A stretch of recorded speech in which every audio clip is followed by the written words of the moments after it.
Red Sox fans have wanted to hear it. The Boston Red Sox are world champions. This is going to be a tough play. The Cubs. It's over. And the Cubs have finally won it all.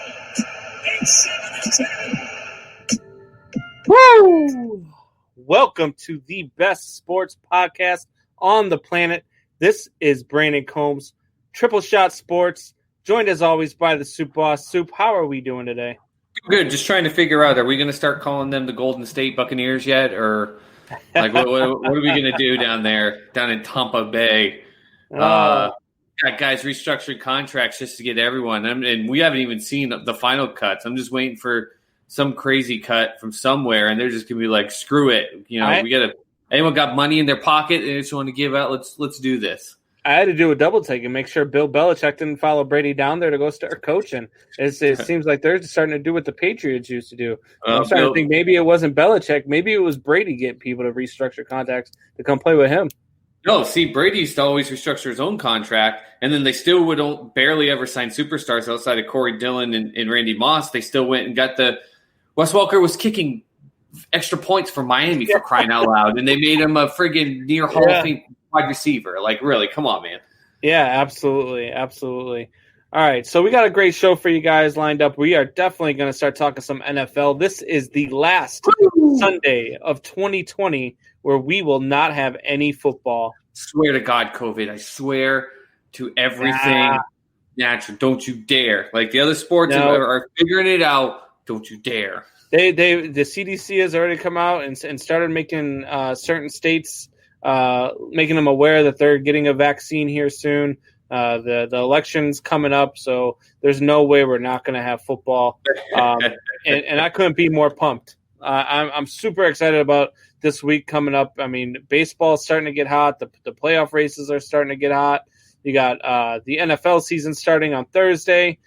With the big game with the Texans and Chiefs, which I think is going to be a lot closer than some people think.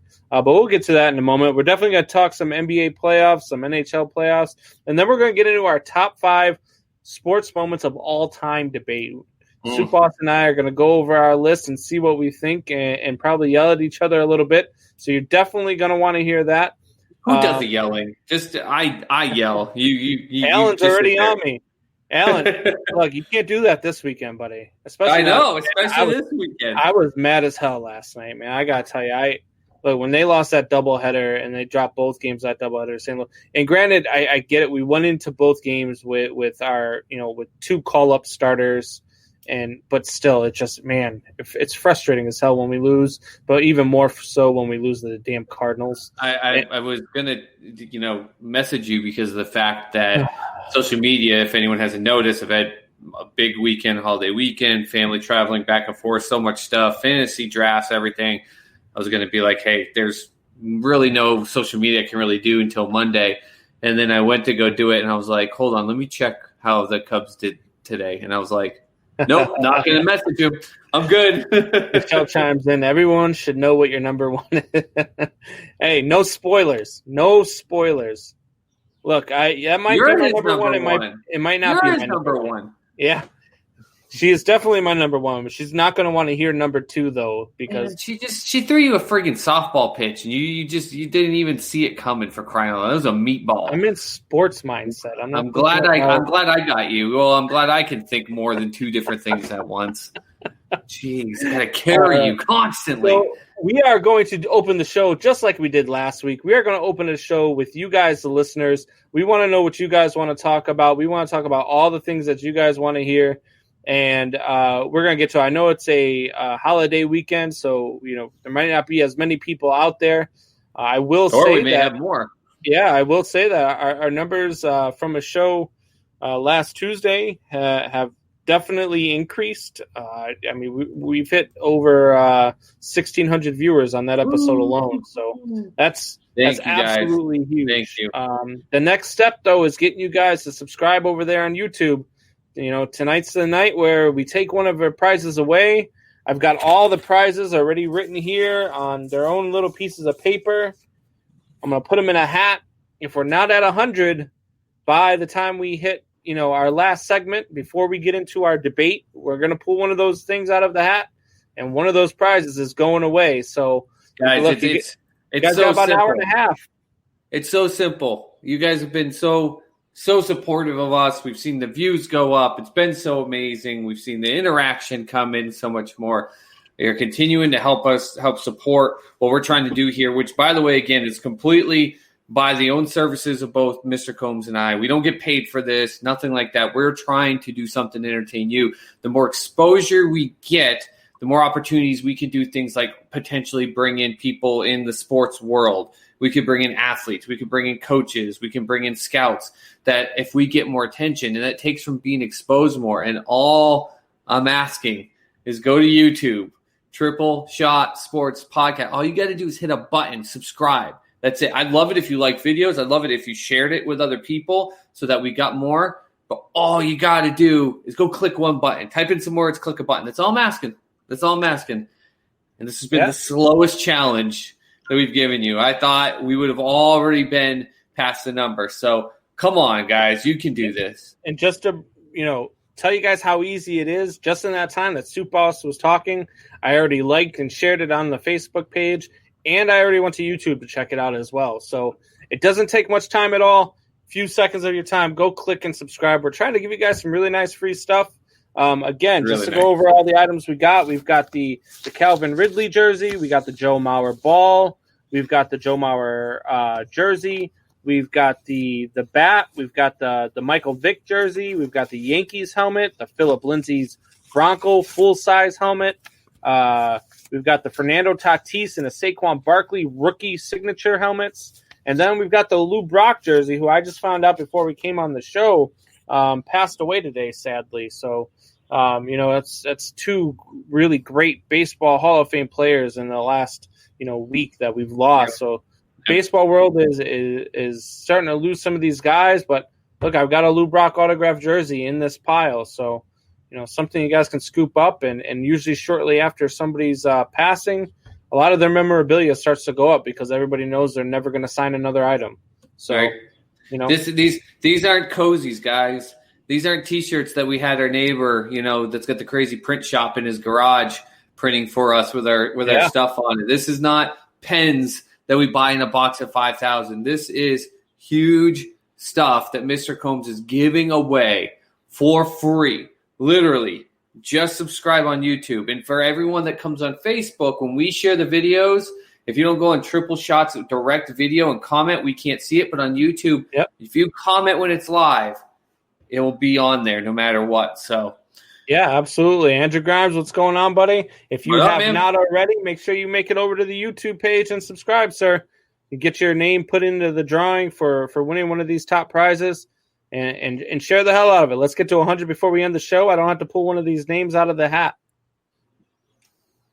All right. So I was going to say, what up, Andrew? You got anything for us? This is Shop Talk. It's time for you guys to talk with us what you wanted to talk about. So absolutely. And as always, Shop Talk is presented by BigDogPoker.net. At BigDogPoker.net, use agent code GoCubsGo when you subscribe.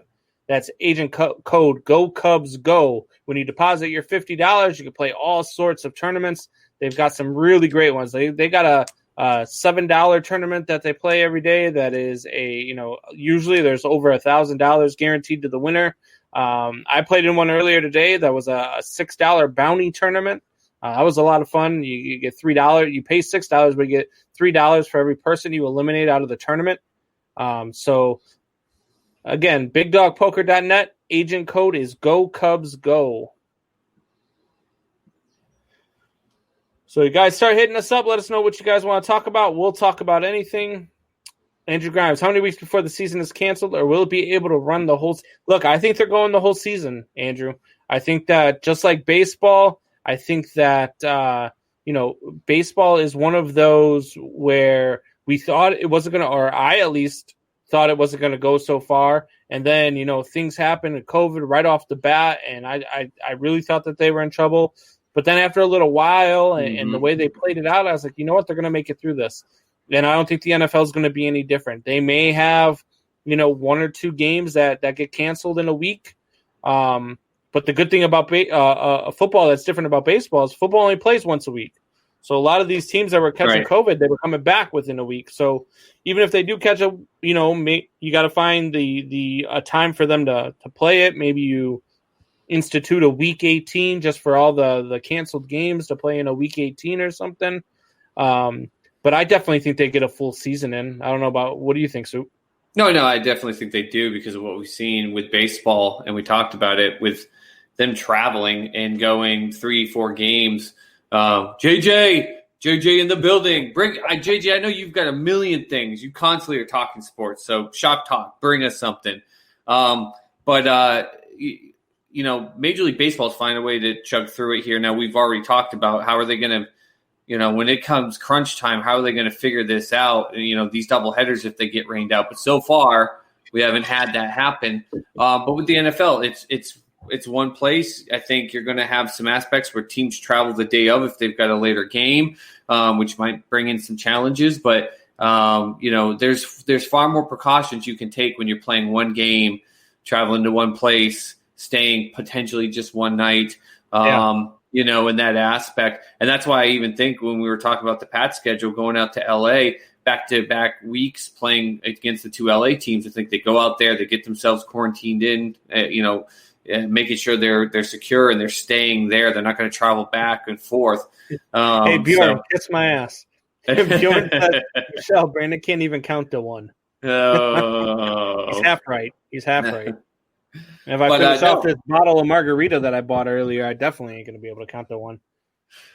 That's I was going to go into margarita flavors, but I don't want to hear you talk about that crap. So I think if anything, we have a challenge is actually going to be college. I don't know if you saw Tennessee. They had a scrimmage. They had to completely cancel it. The difference Did you know that the season started yesterday? Yeah. College football? No, it didn't even start yesterday. It started before that. There was a game last week. Until last night, I saw it pop up on a score, or somebody posted it on Facebook. Yeah, and I was like, and potentially the catch of the year already in that first game. I had no clue it was on yesterday. Come on, man! You're on a sports show with me. Come on, man! How that just goes to show how little college football is actually promoting their product. I had no clue. I had no clue. I guess it's where you live. Coming from New England, I remember that being the case, but being here in Oklahoma, trust me, I heard about it. And that wasn't even the first game. Chicago's a professional sports place. It's not a freaking college town. We've got Notre Dame and all that. I mean, they don't start till next week, but still. It's not a college town. We've got Northwestern.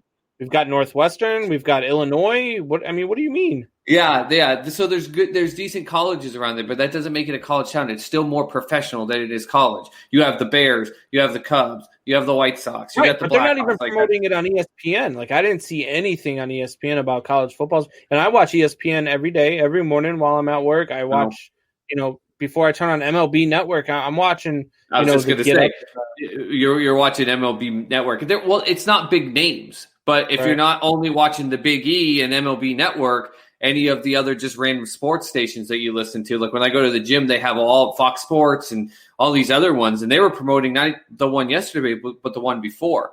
But anyways, the whole aspect of the college season, I think it's going to have more issues just because of the fact that they're on campus with other students. Right. Like this is going to be a bigger issue, I think.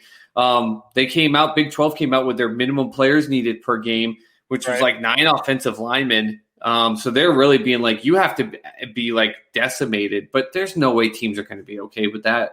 So I just got in. How about Clowney going to the Titans? Says Zach only. Look, Clowney of the Titans is huge. I didn't quite think so. I saw that Wayne G had put out a thing on Facebook where he thought he was going to get 4 years and 80. I can't see a guy who's so injury prone like Clowney's been getting 4 years and 80. But 1 year on $15 million, I mean, that's huge for the Titans. Hopefully he goes out. Hopefully he has a healthy season and can get that 4-year contract. but he needs to show that he can be healthy for a full season before you go any length of a contract. But that's huge for them. That's absolutely huge for them. He first wanted somewhere between 20 to 22, and then he dropped it to 17 to 18. Well, I also heard that he turned down turned down a big deal with the Browns. And man, could you imagine Myles Garrett and him and Myles Garrett on this? Oh man, it would have been a great play. But the reason he did it, if people, a lot of people don't realize, is that when he was talking to Cleveland, there was a thought process that Baltimore was going to come and give him a big one, and there were some visits and there were some thought processes. And I think his thought process there was, I want to show you how much I'd rather play with you. Your rival, quote unquote, in the division, I'm going to tell them no. But then he couldn't really go back to it. And then last Friday, he was out wine and dining with the Saints coach down there in New Orleans. And then out of nowhere, he's like Tennessee. So it's 1 year, $15 million, but you got a great defense. You just made him better. Like you said, stay healthy all year. Go out there and kick ass and see, do I still think he's going to get 4 years, $80 million? I don't think so. No, I don't. But he could get a 4 year, 60 if he goes out and performs. Yeah, I agree. Jonathan Briggs chimes in again. Thoughts about Cam Newton being named a starter and a catalyst. I am not surprised at all. I said it when they signed him. He was going to be the starter. There was no way he wasn't going to be the starter. You don't sign a Cam Newton unless he absolutely comes into camp and just tears apart your locker room and is awful in practice and is just a headache. He's not coming in there to not be the starter, especially over Jarrett Stidham. It's not like you brought him in there and you saw Tom Brady at the helm. It was Jarrett Stidham. So there was no way Cam Newton wasn't going in there to be the starter. The captain part I am surprised about, though. That's not true. That's not true. Not at all. That's why they signed him at such a low cost. There was the full thought process of, we're going to bring him in, sure, with the thought process of we'd like him to be the starter. But the reason they signed him at such a low cost was, if he comes in and it's not what we want, we'd cut him free for $1 million, no big deal. That's what I said. And he's not the starter. You said they don't bring him in without being the starter. You bring him in to be the starter. You don't bring him in to say, hey. But it wasn't guaranteed. If you're going to, yeah, but I said that unless he's in there and he's tearing up the locker room and he's not what you thought he was going to be and he's horrible in practice, then sure, you let him go and you didn't pay much. But the whole thing, you did not bring him in there to sit and be a good player and be a guy to teach Jarrett Stidham. That's not what he's there for. Well, no, they would have kept Brian Hoyer. They would have gotten rid of him and went with Stidham and kept Brian Hoyer in there to teach him. That's what it is. The captain thing doesn't shock me at all because it's player voted on the Patriots. So his teammates think he's a great teammate. Listen, in Carolina, did you ever hear about players not liking him? Players loved him. He was a great teammate. He was just too injury prone. And I just hope to God McDaniels gets it in his brain, throw the ball away, don't take the 2-yard rush and dive with your head forward. That's what he has to stop doing. Yep. Skittles here chimes in with, hey, who was the best trio in sports? Trio? I had the debate about duo, but no one. Are you talking about all time or right now? Because if you're talking about right now, man, I could name you a few in baseball. I mean, the White Sox have a great trio. I really like the trio of Moncada and God, now his name's going to escape me. Eloy Jimenez, and then Robert, that the rookie there that they got. I mean, that kid's a stud. That kid's an absolute stud. I mean, the Padres have a great trio going on. The Blue Jays have a trio of juniors going that of guys whose dads played that were really good. So Bjorn says all time. No, that's easy for me then. That's easy. Aikman, Smith, Michael Irvin. That's the last time of the glory of the Cowboys. I'm not a Cowboys fan, but when those three were on the field, they were dominant. They were dominant as a three-way, and when one of them didn't have a good way, it didn't work out for the other two. You needed all three. What about the dream team in basketball, the first dream team? I don't consider that because that's a hodgepodge. Because a dream team just means you get to take the best of what's available as long as they want to go, and you get to stick them all together. So it's taking the best of professional sports in America. Of course, that's great, but that's expected in that aspect. Jordan, Pippen, and Rodman. Jordan, Pippen, and Rodman were extremely good. I mean, greatest player of all time. Pippen, the greatest, probably, sidekick. Rodman, to me, the most undervalued. I read a thing yesterday which made complete sense why I love Rodman. Rodman's important. Some people are like, oh, he wasn't that good. He was so good that Jordan was running around Las Vegas like it was an episode of the Hangover movie looking for him because he was so important to that team. Like, that was his importance. But still, man, Aikman, Smith, and Michael Irvin that's what the Cowboy fans still just hang on to because they were just unstoppable. The Spurs 3 would probably be my all-time favorite. Not to say that Pippen, you're talking about Duncan, Rodman, Parker, Ginobili. Oh yeah, those are my favorite 3 in basketball of all time. Because you can even say most recent ones. You got Green, Curry, and Durant out in Golden State, Jordan, Pippen, and Rodman, like you said. But my favorite 3 were those 3 in the Spurs. I loved them, absolutely loved them. That's why they were my secret backup team. Murderers Row. The Yankees Murderers Row, the 1927 Yankees were a great trio. I mean, there's a lot of going. That's a tough question, man. That's a good one. We could probably do that. You want to do that as a debate next week? No, geez, let's do it. All time. You want to get a debate next week? All time, personal, current. Like we gotta get specific on the list here. Let's go all time, and let's go. Hey Bjorn, how about this? You want to join us on the show and bring your list of top 5? There we go.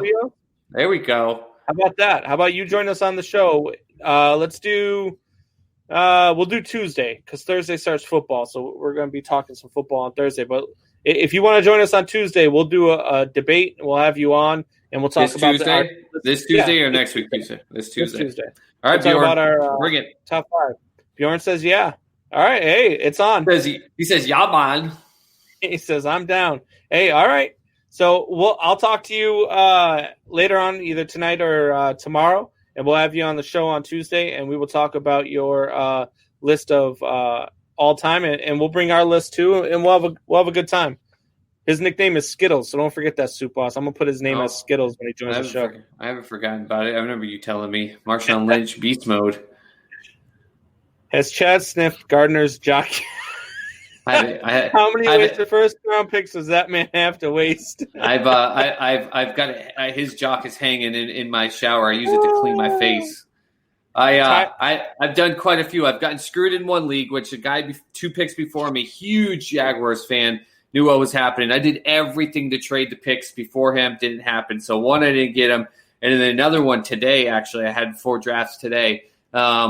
It was a keeper league, and the commissioner failed to let us know that it was keeper where the first 2 rounds are your 2 keepers. And then he also failed to let us know that you didn't have to do your keepers, which is the dumbest thing. So I had the 3rd pick and could have had I could have had Gardner Minshew, but instead I had to have DJ Chark and Jacobs, the running back from Las Vegas, and other people are picking up Ezekiel Elliott and guys that didn't get kept. I was like, so I just would let it go to Otto. So those are the only 2. All the other ones, I got Gardner in them. First round, Tyler baby. Stephen Let's go. Bird is joining the show. Tyler, what's going on, buddy? Thanks for chiming in. Hey, for all you guys that are chiming in here, definitely make sure you go to the YouTube page as well. Subscribe, the Triple Shot Sports Podcast on YouTube. Let's get to 100 before the show's over. Otherwise, I'm taking away one of these great prizes. But he wants to know Brady versus Breeze, round 1 of 2. How does it play out? Let's see. That first one is in what? That's in New Orleans. Yeah, on the 13th. Yeah, it's this Sunday. Opening, yep. So it's in New Orleans. Man, I never, ever. This is a nice little leeway into our first week predictions, by the way. Yeah, absolutely. So good question. So I never, ever bet against Tom Brady in a big game. I just don't. I don't. Man. This is a tough one. This is one of them games where I looked at the schedule and I was like, man, that's going to be a tough one to decide. I'm going to go with, and I went with it in my predictions when we did our division predictions. I had the Saints pulling off the upset. I have the road team winning in both of their meetings. It's going to be a close game. Both games are going to be close games. I just think that Tom Brady goes out and that offense nobody has really seen yet with Tom Brady in it. Plus, they got Leonard Fournette now. So I think that they go in there, and I said this in the beginning. I think the road team, wins both of those. So I have Tampa Bay going in and winning a close game, probably a 3-point game, probably needing a Tom Brady drive at the end of it to get it done. But that's what I have going on in that game. What about you? I'm going to go with the Buccaneers myself, not because I don't think Drew Brees and the Saints can't win that game, and I won't be shocked if they do win that game because it isn't home. But the aspect of I don't even know if they're allowing fans. Some stadiums are letting some in, some aren't. I don't know if New Orleans is. So I think that takes away some of the aspect of home field advantage. The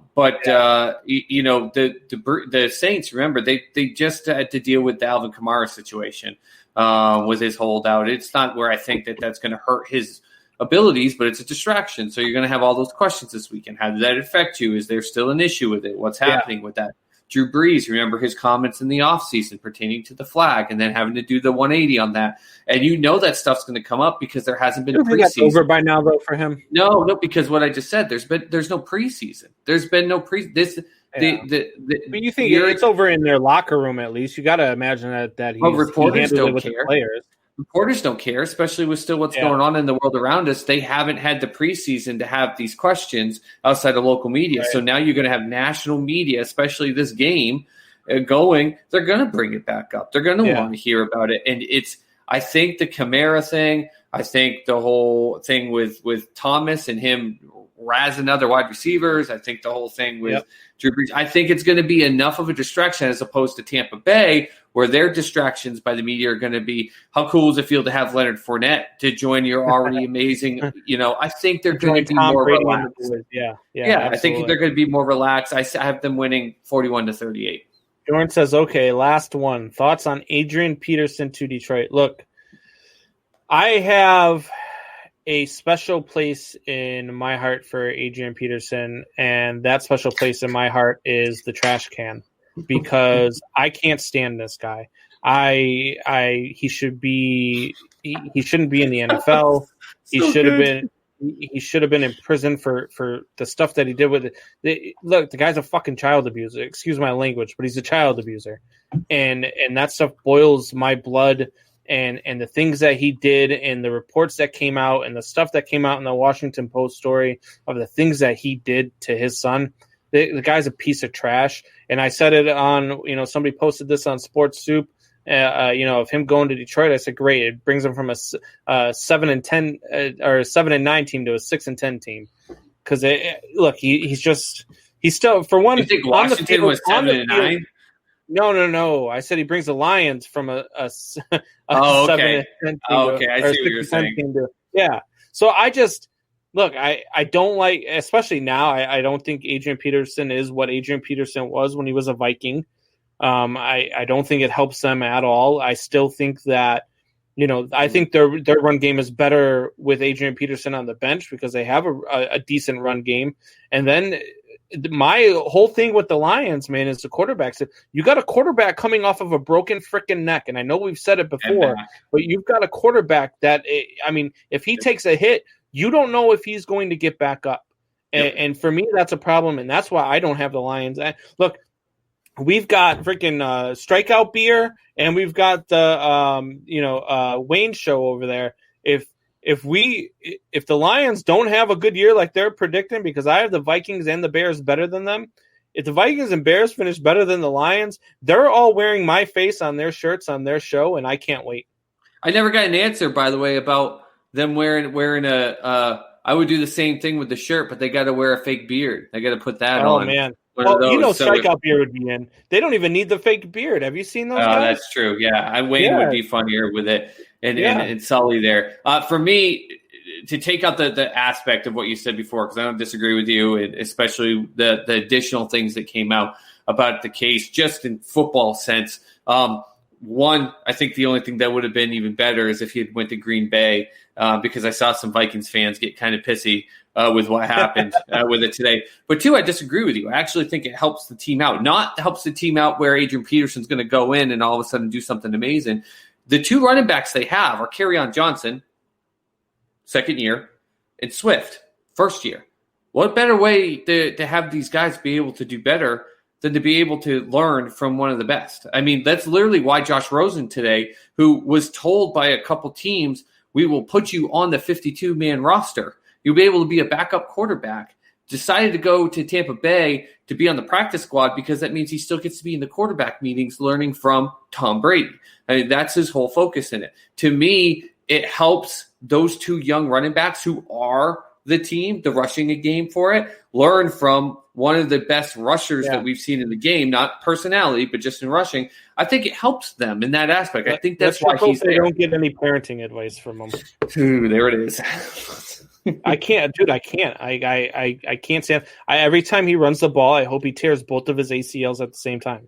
He's from OU too, so screw him. I can't even do it with him.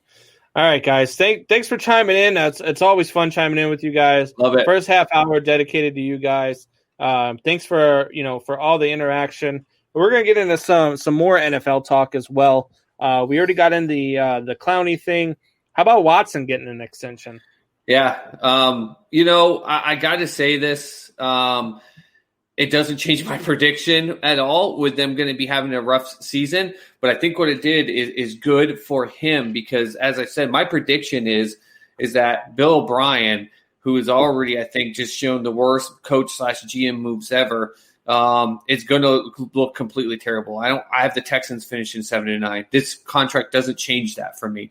I think they're going to have a hard season where you can still see not only the greatness of Deshaun Watson, but some good things enough where the Texans are going to go, okay, Bill, you're done, but you've got Watson now locked up. You don't need to worry about a contract. You don't need to worry about him going, shoot, I don't know what's going on. Bring in a really great coach to take over. You've got your all-time star with the Texans there locked in. So good for him, good contract for him. I think it's good for the franchise in the long run, but I still think I'm just predicting. I think they're going to go 7-9 and have a really bad season. I have them the opposite of you. I have them at 9-7. I get that they have a horrible coach, but they, granted, and they lost your boy over there, and I get that he's gone. DeAndre Hopkins is no longer there, but they went out, man, and they filled some holes, and they went out and they got some guys that could replace DeAndre Hopkins and spread that field out a whole lot. Fuller and Cooks, both completely fragile wide receivers. They can't stay. What happens when those guys both go down? Who do you got? So I have to go back in. They made more signings that I was looking at their signings. I'm looking it up right now. But I have them at 9-7. I think they're gonna have a better year. They got Cooks, Fuller, they got Stills. They went out and got Randall Cobb. They still the QT guy. He's really good. I've liked him for the last 2 years when he was out there. I thought he was a really good slot back for them. So, look, I really think that they're going to come out and they're going to be able to do some things. Those guys, like Fuller and Cooks alone, are going to spread that field for them. And, right, until they get hurt. The both are going to get hurt.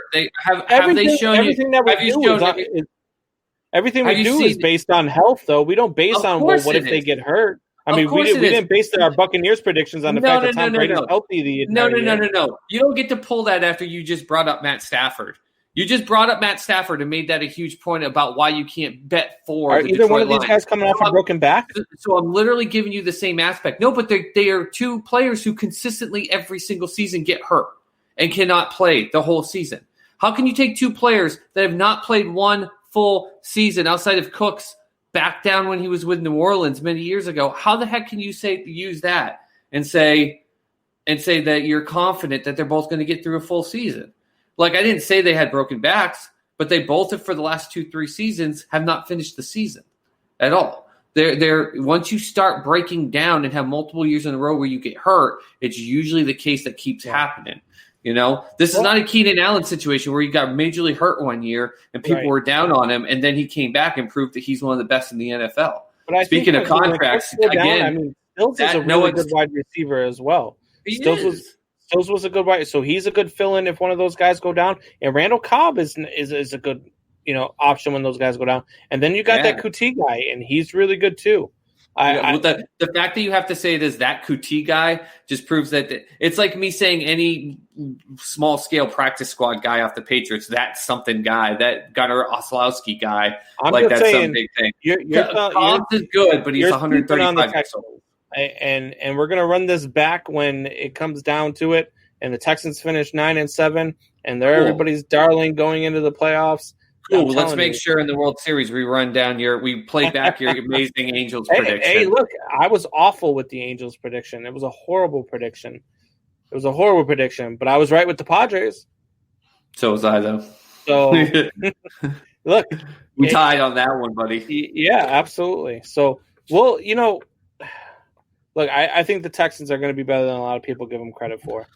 You've got them 2 games better than me. It's not like you're making it out like they're 11-5. Like, you got them 2 games better than me. Right. It's not like a major difference. Now, it is playoff to non-playoff difference, I think, in the AFC this year. Whereas in the NFC, you've got to be 10-6. But, you got them then getting in the playoffs at 9-7. I got them missing 7-9. I think either way, though, if they get in 9-7, the playoffs, they get knocked out in the first game. Do you think that's successful? Do you think the ownership of the Texans want to let's run it back again with Bill O'Brien and go through for another 9-7 season? I think once you replace Bill O'Brien, I think you have a better chance. Yep. If Bill O'Brien wasn't their coach, I'd probably have them at 11-5 this year.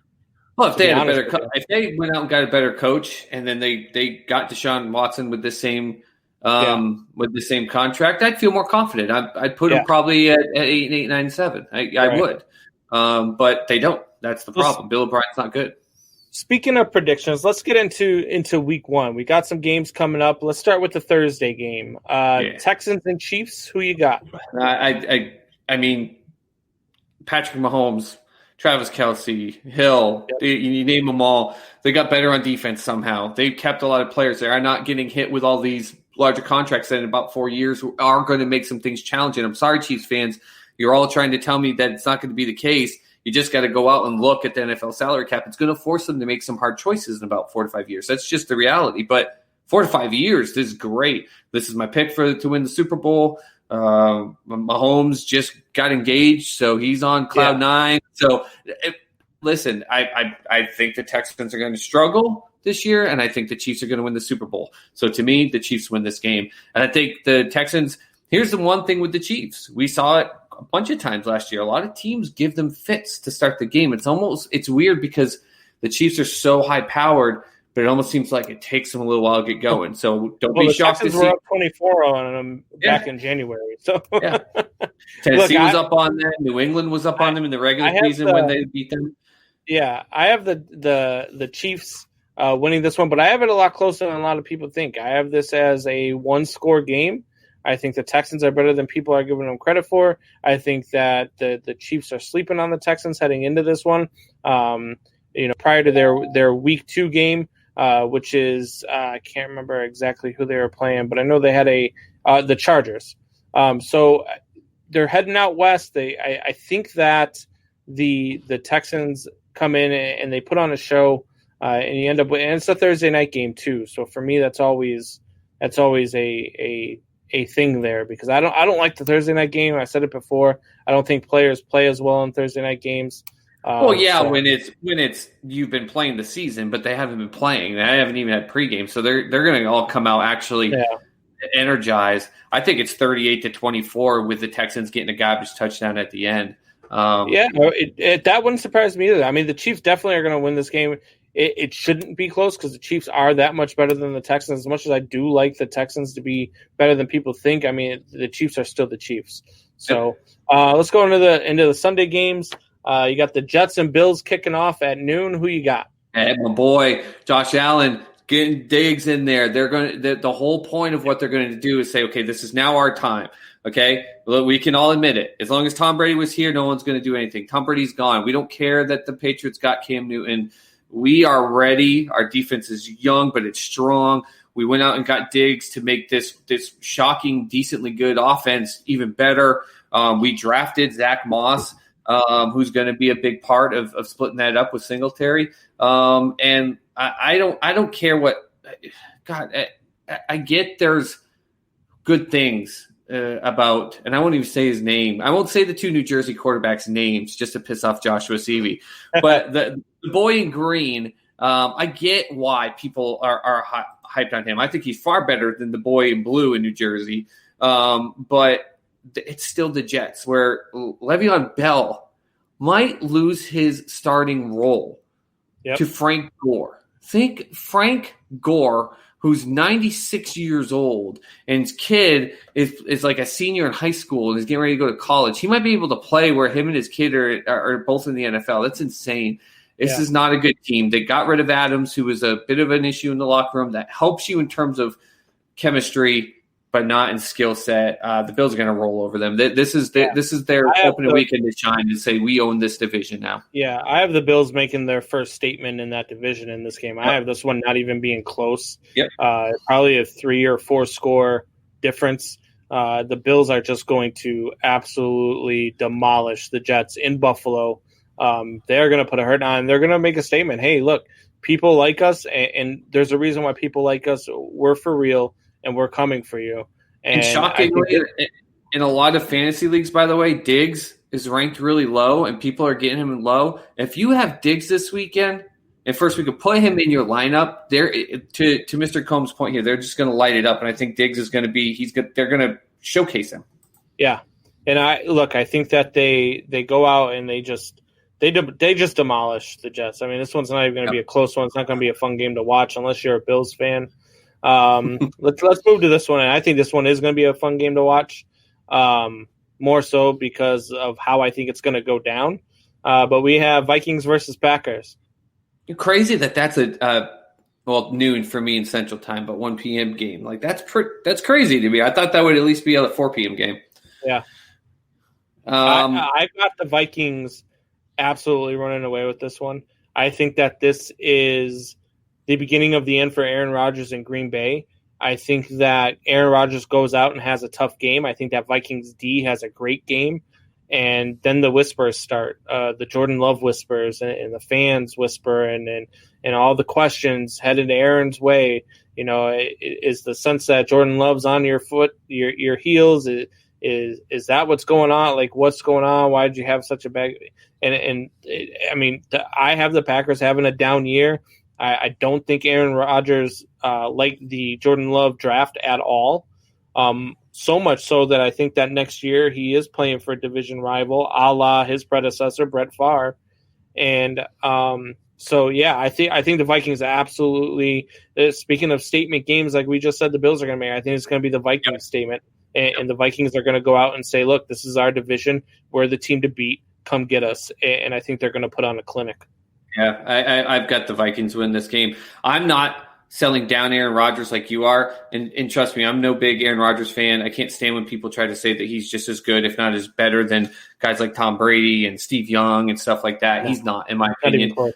You don't get to date Olivia Munn and absolutely screw that up, by the way, either in my book, and be a good human being. But in reality, though, I still think the chip on his shoulder is actually, I think, going to get him to a point where he has some big moments and some big games. And even though he doesn't have a lot of weapons, he still has some weapons that did really damn good last year. And he's got a couple young he's got a young wide receiver and a young running back. Remember that they drafted. The thought process was, well, they were going to be for Love, but Aaron Rodgers is still on the field.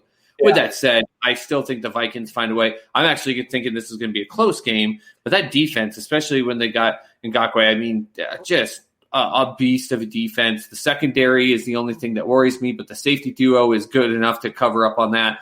And I think the Vikings win a game that's much closer than the Bills-Jets in that, statement game. Yep. But it'll be good for the Vikings to go, no, we're gonna win this division. We're going to start it right here. That's why I've got them winning the division. So I got the Packers 9-7 outside of the playoffs. So another game I think is going to be a runaway is the Eagles in Washington.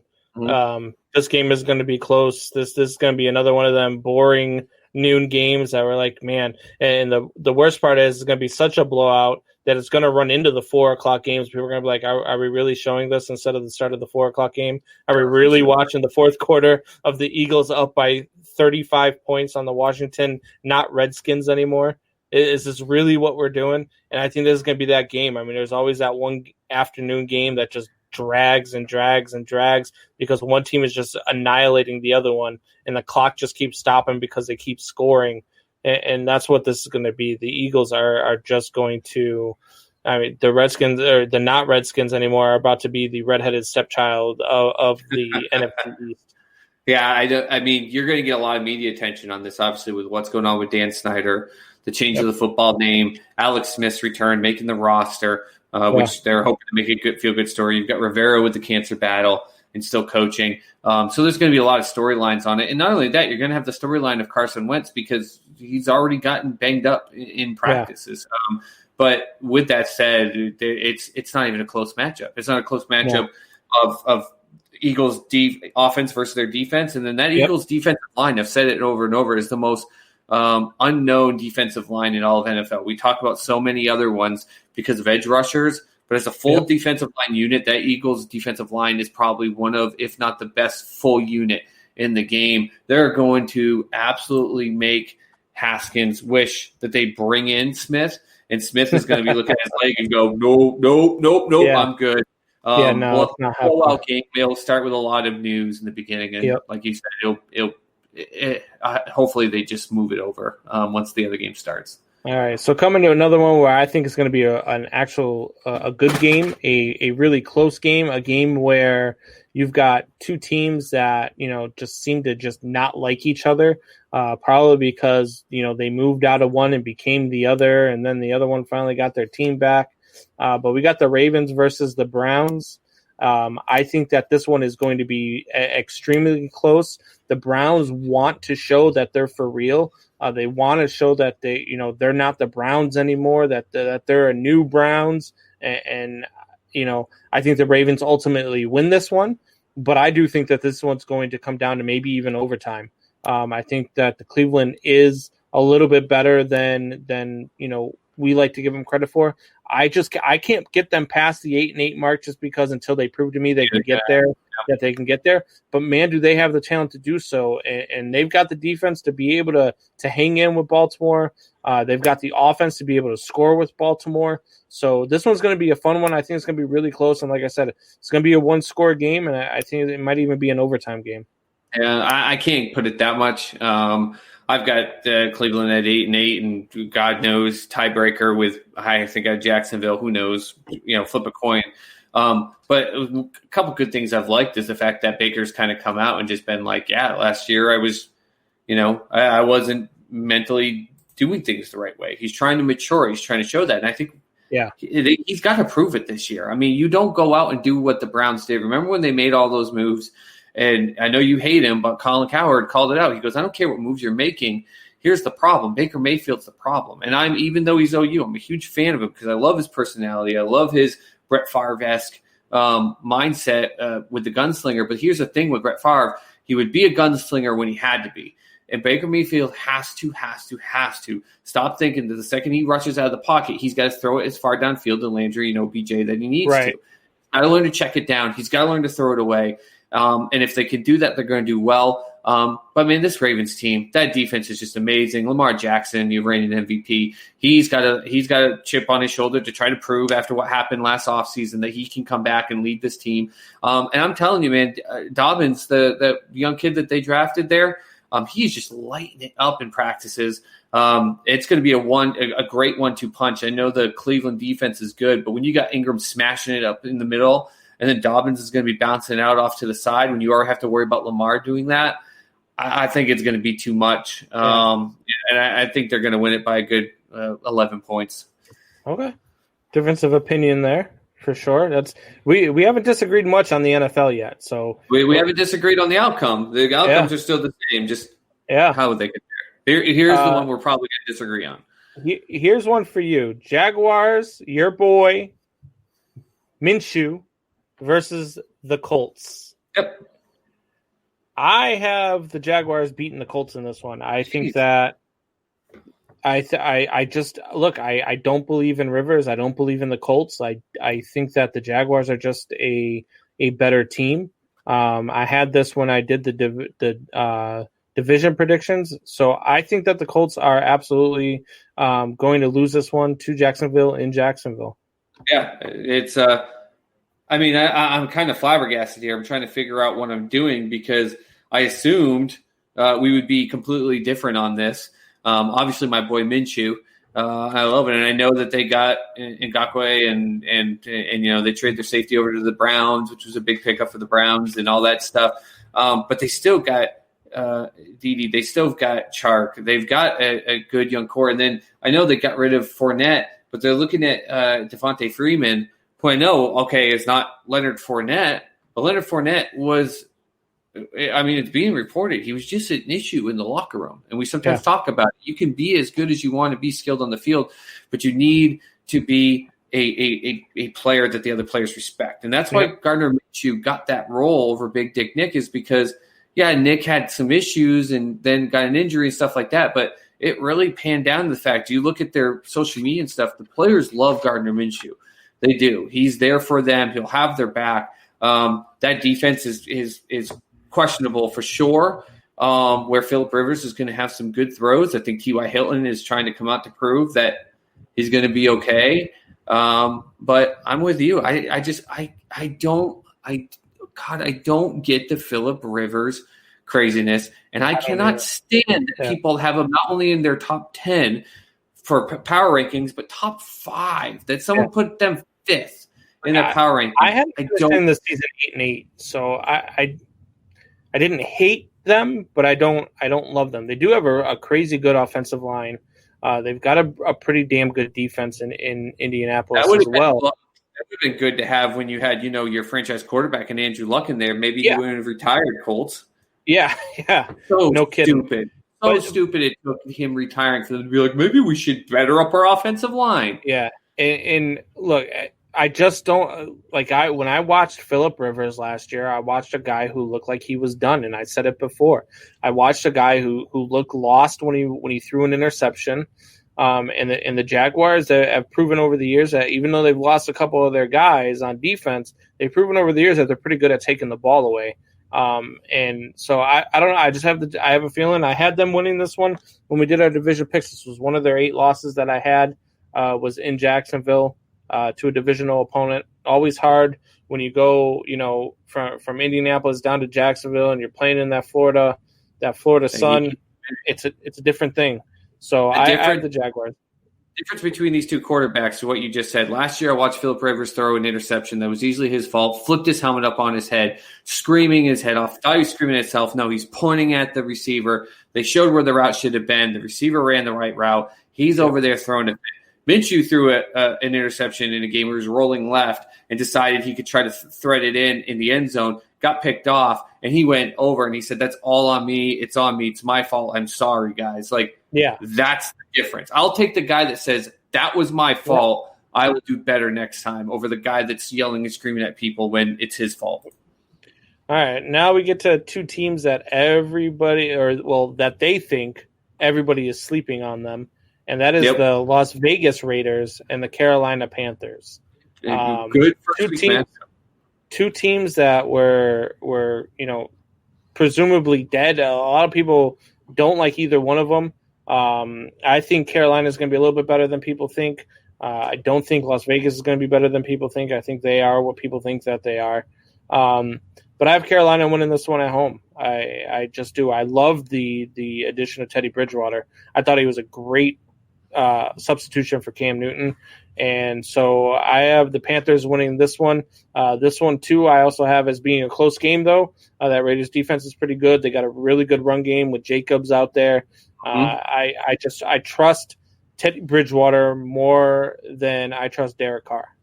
I mean, we're going to go 7 for 7 now together with this. I mean, listen, I say it during my arguments with you with your Jameis Winston crap is this Carolina team got to watch both those quarterbacks and Teddy Bridgewater and Jameis Winston who were both able to be signed, and they said, yeah, we'll take the game manager.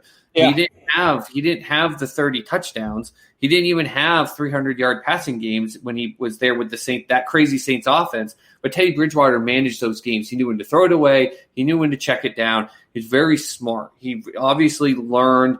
He took the injury and used it as a driving force for himself. Learns the game. And people are like, oh, Christian McCaffrey has no one. Teddy Bridgewater's a game manager. DJ Moore is going to be absolutely no slouch whatsoever. They've got pieces there. Is it fully there yet? No, I think they need another year or two. And they've also are sitting in a division that has got the Bucs and the Saints, which are going to be hard for them to overcome. But I think they're going to be better than the Falcons, who's got Julio Jones and Calvin Ridley, Matt Ryan. I still think they're going to be better. So I've got them also winning. To kind of take a page out of your book, going from Las Vegas to Carolina, though I don't always credit cross-country travel as being an issue. I think with the first week and all the COVID stuff and trying to figure out how that works, I think that's going to be enough for the Raiders to – Carr's going to have an okay game, but, yeah, give me Carolina. 7 for 7, you and me matched up. All right, so now we get to – something here, man. We got to disagree on something. I think we might coming up here in a little bit. But I've got so the next game is the Lions and the Bears. And I said this before, and I'll say it again. If they start Trubisky, this is how the season's going to go. Trubisky's going to go out, and he's going to have a bad game. And he's going to lose to Detroit. And then I have him next week losing again before finally they say enough's enough and they bring in Nick Foles. So I have the Lions in the upset here. I'm going to have my eyes on this game. I'm certainly going to be tuned in, watching really closely. The Bears did so much this offseason to get better. With they went out and got Gibson. They definitely upped in with the middle linebacker. Can't think of his name right now, out of Dallas that they signed. And then not to mention we already had that sick defensive front with Hicks and with Mack. And the Bears defense is going to keep them close in this game. But ultimately, I think at the end, Trubisky's going to need to lead a drive to try to win the game, and he's not going to succeed. So I have the Lions winning a close one over my Bears.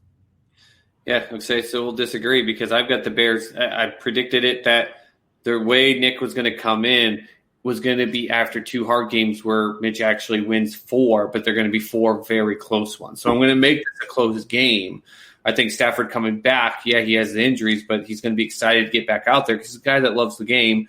You got Adrian Peterson in there to bring some excitement. You get some young players. But you said it. The Bears brought in lots of pieces to make an already stellar defense even better. I already told you, Allen Robinson, to me, is the number 2 wide receiver in the game because look what he did with Mitch Trubisky last year. I think they win this game. It's going to be close. And like I said, I hope you're right. Start the season, but they're going to be really close games. So I'm looking like 19-17 here, like close game, but I got the Bears winning. So that's our first disagreement. And it's the first time I hope you're right and I'm wrong. So, all right. So next one here. Here's another good one. In real life. Yeah. Here's another good one. We have the Seahawks and the Falcons. I don't see any way the Falcons pull this one out.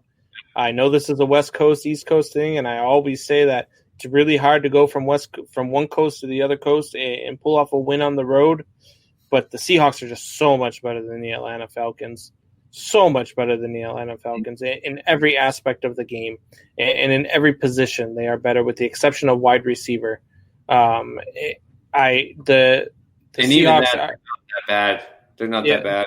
The Seahawks are going to win this game, and I think that they are going to win it handily. I see something here like a 31-13 type game for the Seahawks. Yep, Seahawks are going 14-2. Russell Wilson's your MVP. That's all I got to say. I'm not even going to go into how they beat the Falcons. They're just going to beat them. Period. Yeah. All right, so then we get over to your neck of the woods there. Well, buddy. Not really your neck of the woods, but your boys. Not where I'm living. The Dolphins and the Patriots in Foxborough. Mm-hmm. I have the Dolphins pulling off the upset. I think that the Dolphins are excited. I think that they're young. I think that they're hungry. I think they're going to roll into Foxborough, and I think Cam Newton is going to I think he's going to do what Cam Newton, can do, and he's going to get in the end zone. He's going to do the Superman dance. He's going to do all of that, and then he's going to throw a crucial pick, and you're going to see him on the sidelines moping like Cam Newton mopes. And I think that the Dolphins pull this one out in a close game. Yeah, I'll disagree with you. I got the Patriots winning this one for a couple reasons, though. Not just in the aspect of just skill. Go figure. You picked the Patriots. Okay, listen, Breaking buddy. news: Soup Boss picked the Patriots. You're such a loser. You're such a loser. You can stay here and be a homer and everything, and yet I'm going to give you. I picked against the Bears. I'm going to give you a couple reasons why you picked against the Bears, but you got them doing really good in the division this year. You have the Cubs winning their division and winning the World Series. You're a homer, true and true. But God forbid Soup Boss picks the Patriots. But let me give you my reasons before you just go off on me in that aspect. They lost a Week 17 game that knocked them out of the 2 seed last year in the playoffs. So one, the players got that chip on their shoulder. Tua's not in there yet. And listen, Tua is an exciting guy, and he is what you said. That's a young team that's exciting. It's not going to – they need Tua in there, though. Like, he's been making amazing plays in preseason, but they're not going to start him. So I think that's going to be a problem in that aspect there. The third thing, though, is that this Patriots team, you're forgetting, they are out to prove that they don't need Tom Brady. There's a lot of chatter that's gone on in this locker room that – they're not dumb because the greatest of all time is no longer on that team, which puts a bigger challenge on them. And they're not going to go out and go 12-4 and all that stuff. But there's tons of chatter that said they are happier that Tom's gone because he was obviously extremely frustrated last year, wasn't a good presence in the locker room. He didn't do all the OTAs, didn't do preseason practice, and he was just frustrated all the time. Their goal is we got to go out there and prove this differently. So I'm not calling any blowout or anything crazy like that. In fact, I think it will come down at the wire to them being able to get something close. The only thing I'm worried about in this prediction is the Patriots had 2 kickers on their squad 2 days ago. Now they have no kicker on their squad. They got both of their kickers, Folk and their rookie. So I would love to just some crazy way, Adam Vinatieri come back and play for them, screw it, and Adam Vinatieri comes in week 1 and kicks a field goal when they're down by 2. WWE writer style, baby. Hey, he's a free agent. He's always had love and respect for building the squad. They didn't even announce the signing. They just need a field goal at the end of the game, and out of the tunnel runs Adam Vinatieri. His music starts playing. Hold on. Yeah, that's what I meant. My Patriots won. I got them winning a close one. I got it, something, nothing crazy, 21-20, close game. But the Patriots need to make a statement. They need to do this. Whereas Miami needs to, show that excitement you're talking about. They're young, but they're going to start doing more things once they have Tua in. And they didn't make him the starter, so I don't see it yet. All right, so moving on from that, we start getting into the later games.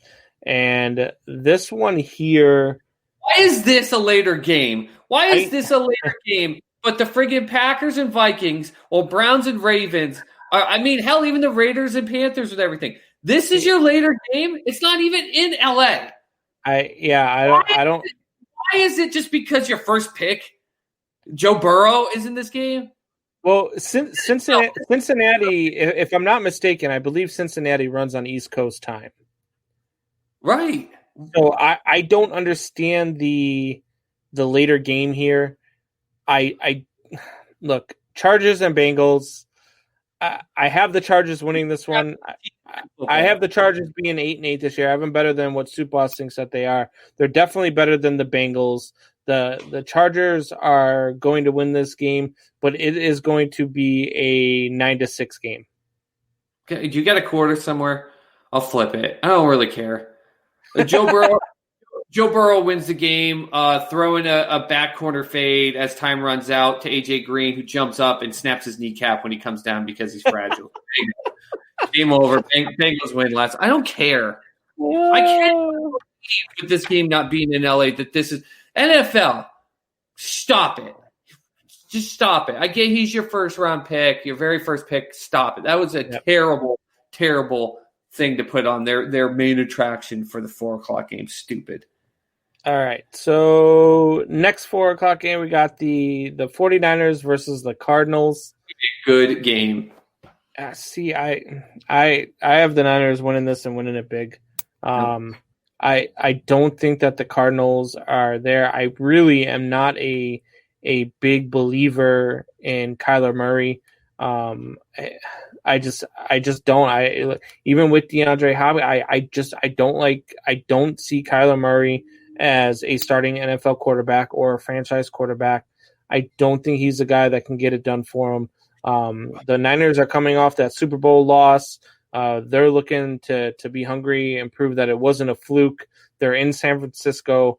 I think that they're going to go out and they are just going to dominate this game from start to finish and win this one big. Well, seeing in San Francisco, we know for a fact they'll have 0 fans with LA and their shutdown. So we don't have any aspect there that really gives me any reason to think that even if it's at 22% like Kansas City is going to have in that area. I don't disagree with you in the fact that Kyler Murray isn't a long-term, hardcore Hall of Fame franchise quarterback, but I do disagree with you in the fact that he isn't actually he is a starting quarterback in the NFL. I don't think he did anywhere near as good as people give him credit for last year, but he did a decent job as a rookie.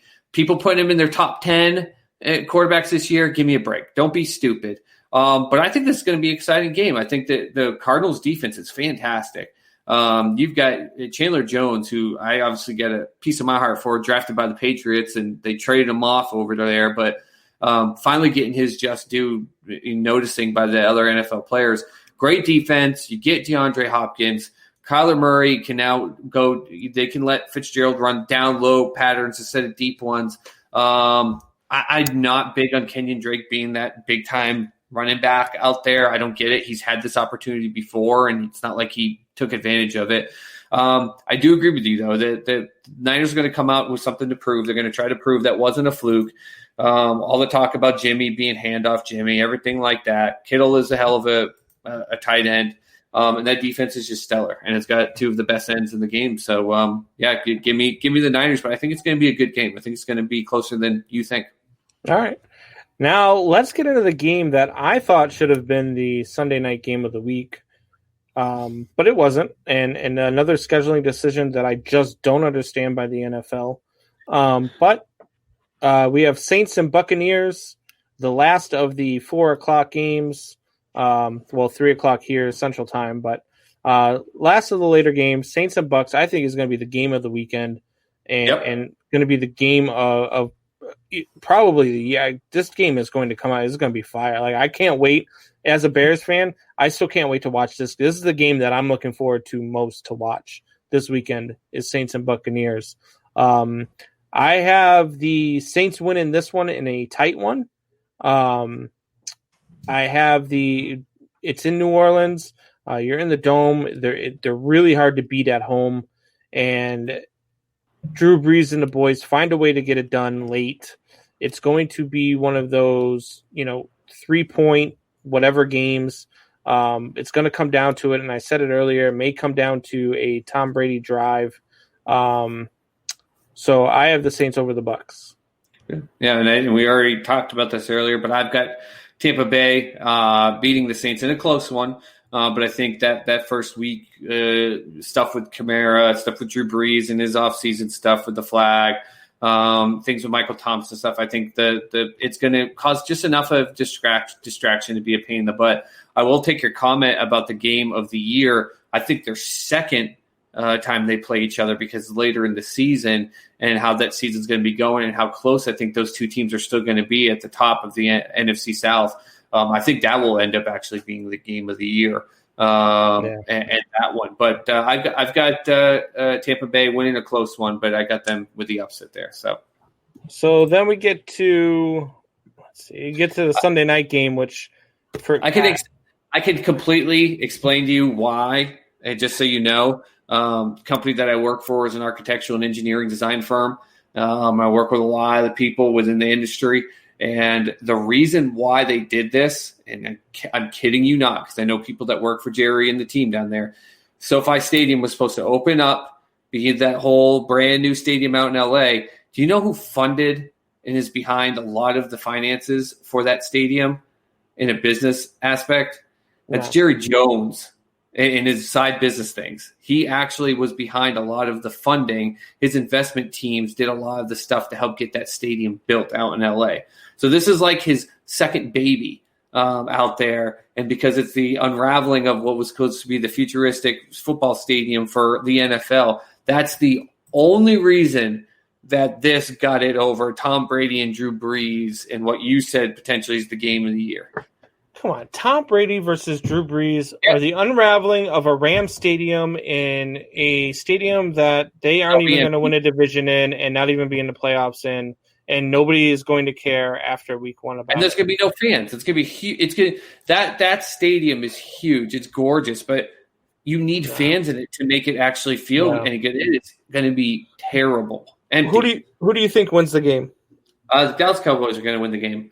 And I want them to win the game just because I want the chaos that comes with the whole Dak Prescott, should he be signed, crap.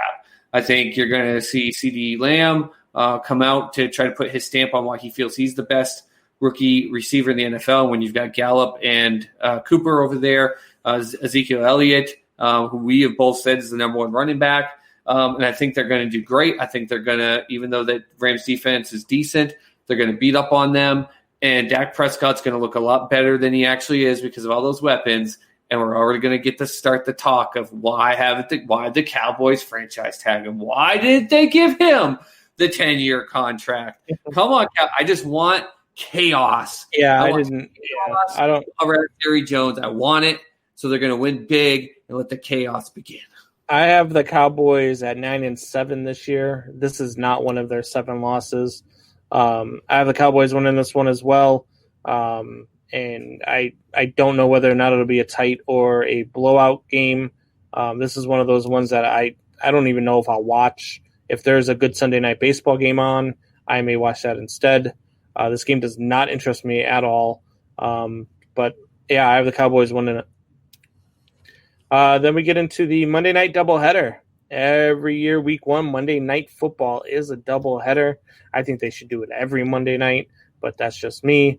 And so, how about you don't like Thursday games, but you want a doubleheader every Monday? Yes, every Sunday and Monday should be the 2 days we play football. Absolutely. And every Monday should be a doubleheader. So, you should be if you're going to do something, go after Saturdays and Fridays. Like doubleheader on Monday, the first day of the work week for the majority of America. Yes. How great is it to come home from work? You come home from work. Most people get home by 5, 6 o'clock at night. They're get home from work, eat dinner, and relax and watch 2 Monday night football games. You want them to watch 2 Monday night football games and waste their whole night and until 11:30 at night and be tired once again. And now I don't like it. I hate it. I hate the double Monday night thing. I don't like it at all. All right. So first of the doubleheader is Steelers and Giants. I don't even think that this is going to be a good game. I think that the Steelers win this one rather handily. I think that Daniel Jones throws probably 3 or 4 interceptions.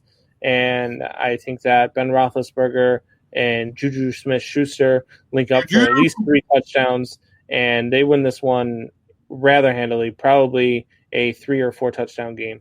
Yeah, the New Jersey blue team sucks. Steelers win big. Yeah.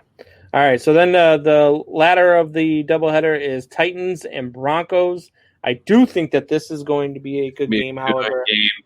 I have Denver winning this one. I'm not high on the Titans this year. I do have them at 9-7 with the Texans, tied for the division. But I have the Broncos winning this one in Denver, in the Mile High City. Another team that I think wants to prove that they are ready and that they are coming in the AFC West. But I have the Broncos winning this in a tight game, probably a 6-point game here. Okay, well, we've got to have at least 1 or 2 disagreements. So I disagree. I've got the Titans winning this. I think they got better on defense. I think they got they're even though Tannehill, I worry about his second year after signing that big contract stuff, but they got better with wide receivers. They've got their big guy signed in the backfield. And I do agree with you that the Broncos still have a good defense and they're excited. And you go out and get Judy, who I've drafted in pretty much every single fantasy league because I think he's higher than even what they're ranking. Him and Drew Lock are going to get a real great connection. are going to do really, really well, not to take away from, was it Cordell there? But I think this still needs time. I think you're going to see some flashes of some stuff in this game. I think they got Melvin Gordon. That's going to be a great thing. That's going to really be and you're totally forgetting about the fact that Philip Lindsay is just kind of was almost like, it was like this guy wasn't a Pro Bowl running back, all of a sudden. I think they're going to show some great flash. They're going to do great. But at the end of the day, the experience of the Tennessee Titans, the leadership on that defense, the leadership on the sideline, I think is going to be better, but it's going to leave Denver fans. I really think they're going to look at this game, even if they lose, and go, we got this is going to be good. We've got something here. And I think the Broncos are going to start that upswing as they try to climb and catch up to Kansas City. Okay. Hey, and in the course of that, I just realized something. So I changed my mind. Great call by the NFL to have their Cowboys and Rams at 7:20, Central Time, because we go on the air at 7. So I will get to actually sit there and watch without having to be on the air while watching the Tampa Bay Buccaneers and New Orleans Saints. So actually, I applaud the NFL on their decision for Cowboys and Rams. They did it all for us. They did for TSS. There you go. I just want to see an opening aspect with the stadium, because for me, I don't care if it is empty. That thing is a beautiful stadium at the end of the day. But like you said, even if they were letting fans in, they're going to have to give away tickets to this game just to fill it, for crying out loud. Yeah, no, absolutely. Probably not true, actually, with the Cowboys fans, but anyways. So we're going to take a quick break, and then right after that, we are going to talk real quick some NBA and some hockey, and then we will get into our top 5 sports moments of all time debate.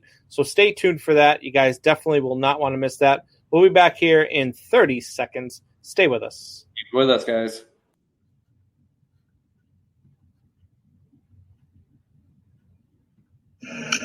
What's going on, Triple Shot Sports family? This is Brandon Combs, host of the best podcast on the planet. That's the Triple Shot Sports Podcast. Be sure to join myself and Soup Boss Chad Lounder live for 2 hours. Yes, I said 2 hours every Sunday, Tuesday, and Thursday at 8 p.m. Eastern and 7 p.m. Central on the RTF Sports Network Facebook page and YouTube. And if you miss any part of the show, you can hear us every Monday, Wednesday, and Friday on your drive home at 5 p.m. Eastern on rtfsportsnetwork.com.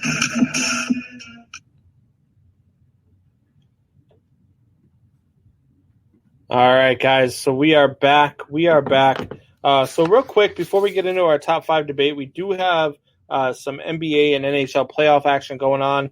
The NBA has been absolutely insane to me.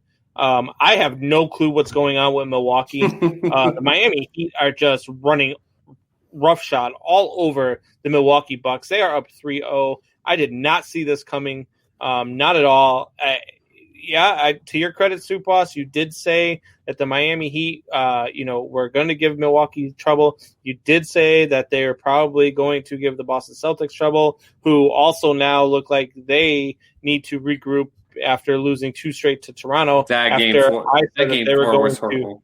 Yeah, I think I jinxed them. I said they were going to sweep after they went up 2-0, so you can blame me if you want to. Nah, I said they were going to lose 2. No, they'll just win the next 2. That's okay. Yeah. So I don't know what's going on there. Lakers dropped game 1. They dropped game 1 of the first series too, but exactly. This Rockets team, they're capable. I don't know if they will, but they're capable. They're capable, but this is also, do you really think that the team that needed to go right to the last second to beat the Thunder in 7 games by 2 points, nothing against the Thunder, as I love them being here in Oklahoma City, and I still think that they were, as a team, a better team altogether than the Rockets, but that team, remember, the Lakers lost game 1, and what did I tell you? There's no chance that Portland is going to win that series because of the fact that once AD and LeBron together get going, they're going to dominate. And it's going to be the same thing. I'm almost predicting that the Lakers are going to win by at least 20 in game 2 because they got their asses spanked and embarrassed just like they did in game 1. Yeah. This Rockets team is capable of going off, but that team that needed everything it had to beat the Thunder is not going to beat this Lakers team. Right. It's not going to happen. No, I agree. There's no way the Lakers. I think they get one more, but the Lakers are going to win 4-2. Yeah. You think the Celtics You think the Celtics are in trouble? I think if they play the way they did in the last game, they are. Kemba was not really involving himself. I hate it. I hate to say this, Celtics fans. I've been waiting to post this on Sports Soup, but I'm watching these games, and I know we love Tatum, and people are going to think that this is terrible, but Tatum is starting to become a ball hog. Sorry. The guy will drive, and he knows how, of course, to score. But I can't tell you how many times I've watched Kemba or Jaylen Brown sitting on the side wide open to the three-point line just with their hands up. He closes in and gets surrounded by three guys. He's got to learn to kick it out more. Not saying he doesn't. But if they play that way again, they're in trouble. Brad Stevens is not going to let them play that way again. Remember, it took the perfect pass, the perfect shot to beat them in game 3. They could just as easily be up 3-1, and this is just a blemish. I said they'd win 4-2. I don't think Brad Stevens lets them play that way again. And if they win game 5, I think they close it out in 6. All right. The Nuggets even up their series at 1-1. Do you think that the Nuggets can come back and beat the Clippers? I do. I do think they can. And I am actually calling the upset in 7 games with the Nuggets beating the Clippers. Okay. I'm not saying it's because the Clippers aren't as good as people think they are. I think it's because the Nuggets are better than people think they are. The Clippers probably can win another game or two in the same way they did game 1, where they just go off. But the problem is that the Clippers, if Kawhi is just not feeling it, and we all know the Paul George aspect where he can show up big, and he was very forthcoming about his problems with depression or whatever he was saying while in the bubble, which is great to see a player come out and speak that way openly and candidly. But that creates some challenges for them when we saw it in game 2. Whereas the Nuggets, what they did in game 1, that's not their norm. People don't realize it because no one really seems to care about the Denver Nuggets. But as a guy living out here in the Midwest, trust me, then that Nuggets team you saw in game 2, that is what the Denver Nuggets are. I think they upset and win this in 7 games. And I just flipped on the Lakers and Rockets game. 9 minutes to go in the second quarter. Lakers are up 44-24. Yeah, see, I told you they're going to win by 20 plus points tonight. It's just it's so great when teams get to shock LeBron James and kind of put that see, we're just as good. But the problem is when LeBron James actually has good players around him, he gets then angry and motivated, and he gets those players around him angry and motivated. Yeah. So the Kyrie Irvings and the Anthony Davises and the Dwayne Wades, he just gets them that much more angrier, and they're gonna destroy the Rockets. I think the Rockets might win another game, and that's it. Yeah. All right. So hockey, we had a Game 7 frenzy over the weekend. I was 0 for 3. I was 0 for 3 in my last 3 games betting. I'm not betting on any games the rest of this hockey season because I'm probably 50-50 in all my bets because I think I'm literally almost even on my money numbers. But holy cow, the complete opposite of what I thought in almost all of them. Yeah, the Stars, Knights, and the Islanders all advance. Knights and Stars kick off tonight. Who do you got winning that series? Yeah, it's really hard to kind of go against the excitement of what the Dallas Stars put together. They continue to be a team that they can lose to you by 6 scores, and they'll turn around and beat you by 4 goals. They're up 1-0 right now in the second of game 1. They're up 1-0, and what's crazy is the Golden Knights had to go to 7 games because game 6 they lost to the Canucks 4-0. Yeah. But I still think the Golden Knights are the best team in hockey, and I think that's a very well put together team. Even though they're down 1-0, I'm going to have them come back and get this win tonight. Yeah, come back and get this win tonight. Yep. Okay. Hey, I think the Dallas can pull the upset here. I like the Dallas Stars in the finals. The other series is the Islanders and Lightning. I think the Islanders, have had a good run, but they feel like that 12 seed in the NCAA tournament that just runs all the way to the Final Four and dies.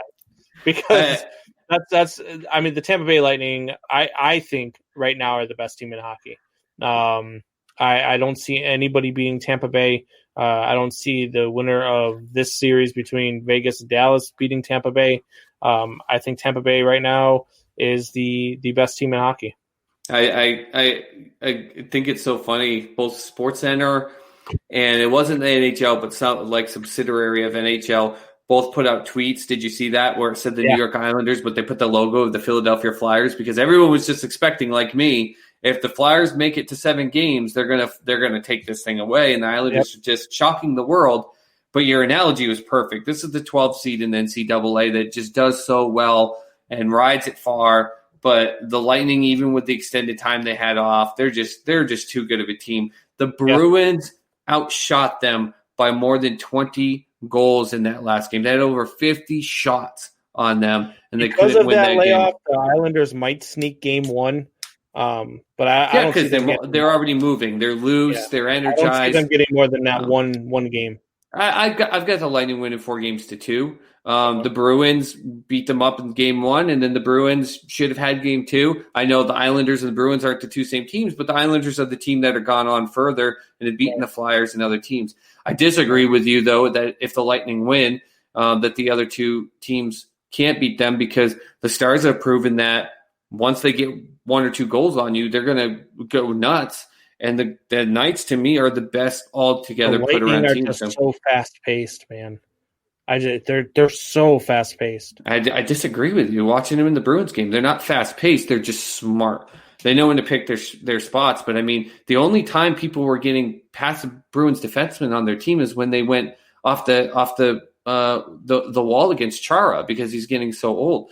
Neither the Islanders or the Golden Knights or Stars have any of those problems. I think when they did that against the Bruins, I think you're talking about a different story because the Bruins do a really good job of making you play their game. The Lightning are a very good, fast-paced team. The Bruins just do a good job of slowing you down, and they did a good job of slowing them down in that series. The Lightning still beat the shit out of them. I mean, they just did. They picked their spots. They were smarter. They know when to. They don't have to be faster than you. They just know how they need to set up and when they get their one-timers. They're just smart that way, and that's what you need to be in hockey. But to say that neither the Golden Knights or the Stars have a chance against them, I disagree with you. I think either one of those teams have a chance, and I would actually give it to the Golden Knights if they come up with a series, 7 games, Knights win it. We'll see. We'll see how it plays out. All right. So, Supos, how many subscribers do we have now? We had 32 when I last checked. How many subscribers do we have now on YouTube? Well, guys, I'm proud that we got some movement out there. I'm proud that we got some excitement in it. But unfortunately, we only got 7 people. Thank you for the 7 people that did join, but we're only at 39. So we still have 61 to go, guys. So, look, this hurts me more than it hurts you. I'm going to say all the dad things that I have to say. I'm disappointed in you. I don't know what more I can do. I'm trying to give away my stuff. I'm doing everything I can to make things work in this house. Not only that, not only is dad mad, but mom's even more mad because now there's less stuff that I'm giving away and getting out of the house. So I'm glad you pointed the opposite way and didn't have your thumb pointing towards me when you were like, mom's mad too. Like, mom's got a big, ugly beard. Of course she's mad. Right, so here we go. Here go your toys. Calvin Ridley jersey. Going in the hat. You put it in. I thought you just pulled it. I was like, oh, no. Joe Mauer ball going in the hat. Man, you guys made me do this. It hurts. Just got to go here and subscribe. The bat is going in the hat. Share it. The Mike Vick jersey in the hat. The Yankees full-size batting helmet. Please. The Philip Lindsay Bronco full-size replica helmet. I don't want to give any of our fans we just talked about Yankee this guy. stuff. I know. The Joe Mauer 2014 All-Star jersey. All autographed and certified, by the way.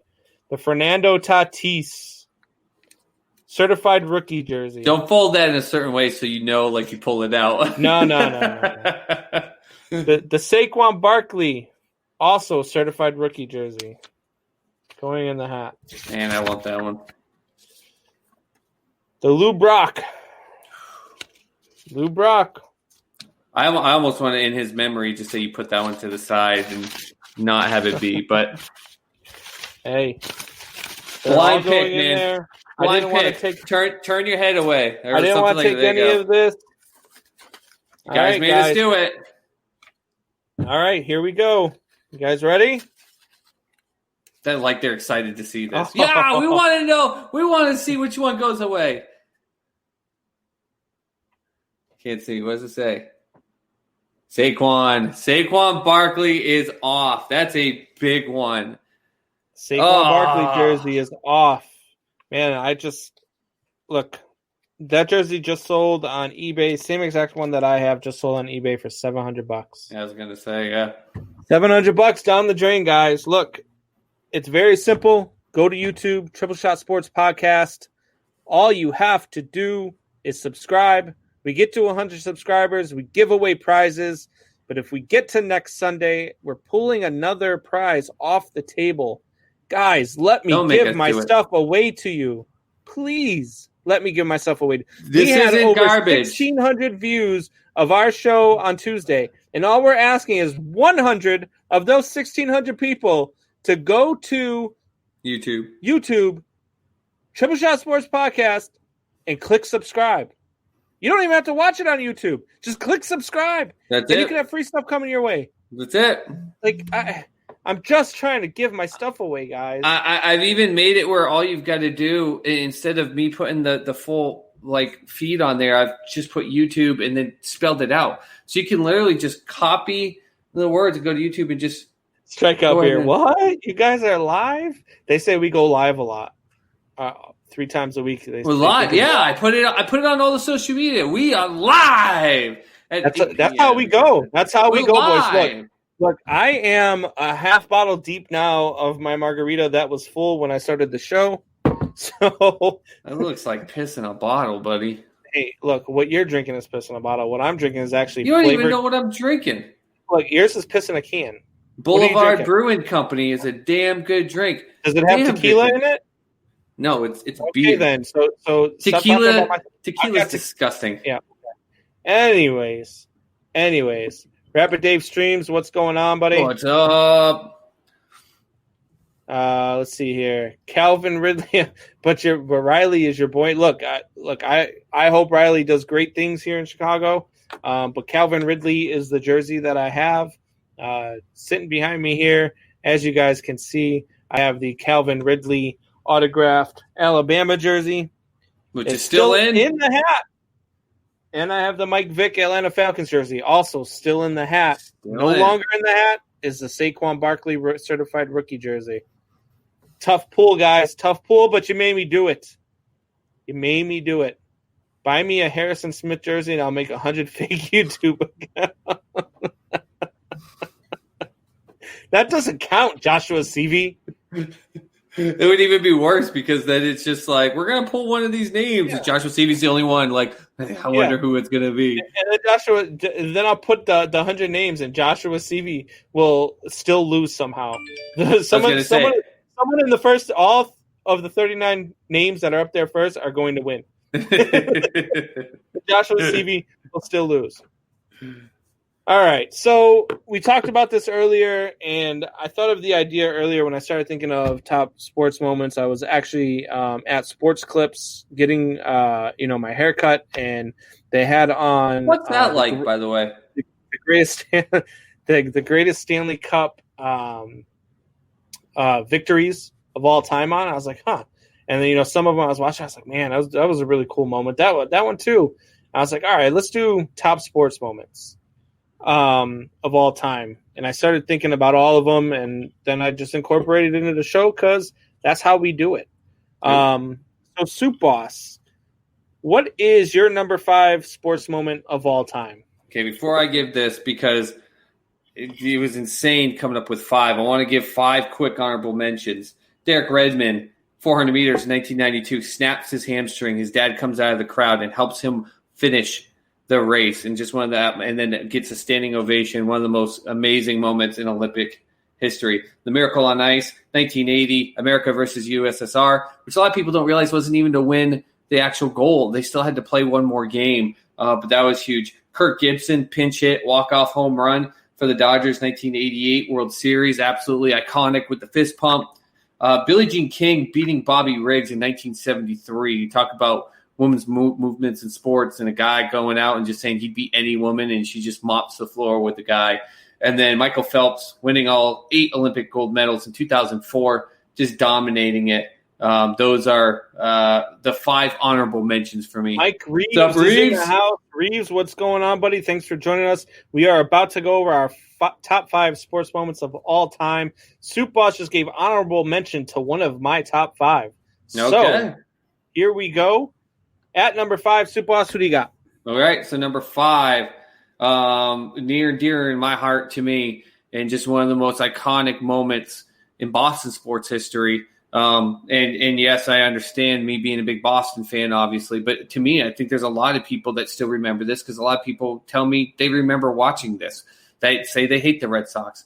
But David Roberts stealing second base against Mariano Rivera and Jorge Posada, down 3-0 in the 9th inning, down by 1 run, stealing second base by with everyone in the world watching that game knew what he was out there for. Jared, what's going on, buddy? What's up, man?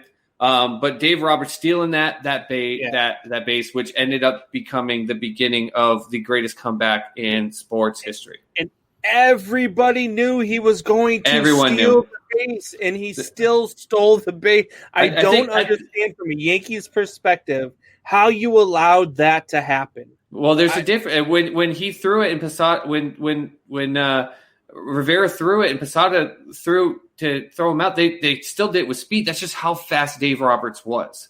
That's just what it is. Like sometimes guys are just too fast. It doesn't matter how good you are; they're going to steal the base. And it was by that close, but yeah, I remember what was it? I think it was Joe Buck doing the announcement. And as much as I can't stand the guy, he's like, everyone knows what he's trying to do. Everyone knows he's going to steal this base or try. Yeah. All right. So my number 5 is the 1989 World Series, the earthquake in San Francisco series. For me, this was the year that I really fell in love with baseball. And it was also the year that I realized that the game was more than just a game because of the earthquake in San Francisco. The 1989 playoff, man, the Cubs had such a good team in 1989, and they lost to the Giants in the NLCS. And I remember watching with my grandfather, man. It was the first time I ever, saw my grandfather show emotion over a sporting event. But, Ryan Sandberg played his butt off. And San Francisco Giants, they had Will Clark back then, and Will Clark was he was unbelievable, absolutely unbelievable in that series. The final out of that 1989 National League Championship Series, I'll never forget either, because it was Ryan Sandberg who made the final out, my all-time favorite player, my grandfather's all-time favorite player. It was just something that we grew up in, and that is the first real sports moment that I remember. I was 8 at the time. And so for me, that's World Series when it came and they had the earthquake and they shut down. I just remember thinking as an 8-year-old kid, so what? They had an earthquake. Why can't they play? Mm-hmm. So, and then, it gets explained to me, hey, look, they can't play. They had an earthquake. They got to make sure the families are okay. They've got other things to worry about.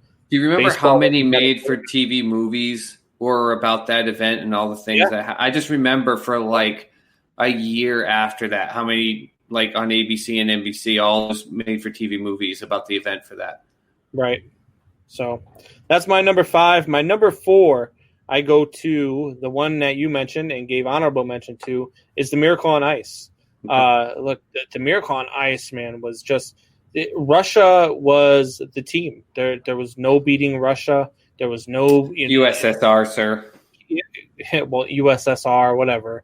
And it just in America, it wasn't the sport. No, hockey was not our sport. It was not. But man, the names that they put on and the players and the way that they went out and played, and to go out and do the things that they did, and to beat the Soviets and then to go on and win the gold medal it's just an unbelievable feeling. The movie Miracle that Disney made did a great job depicting what they did.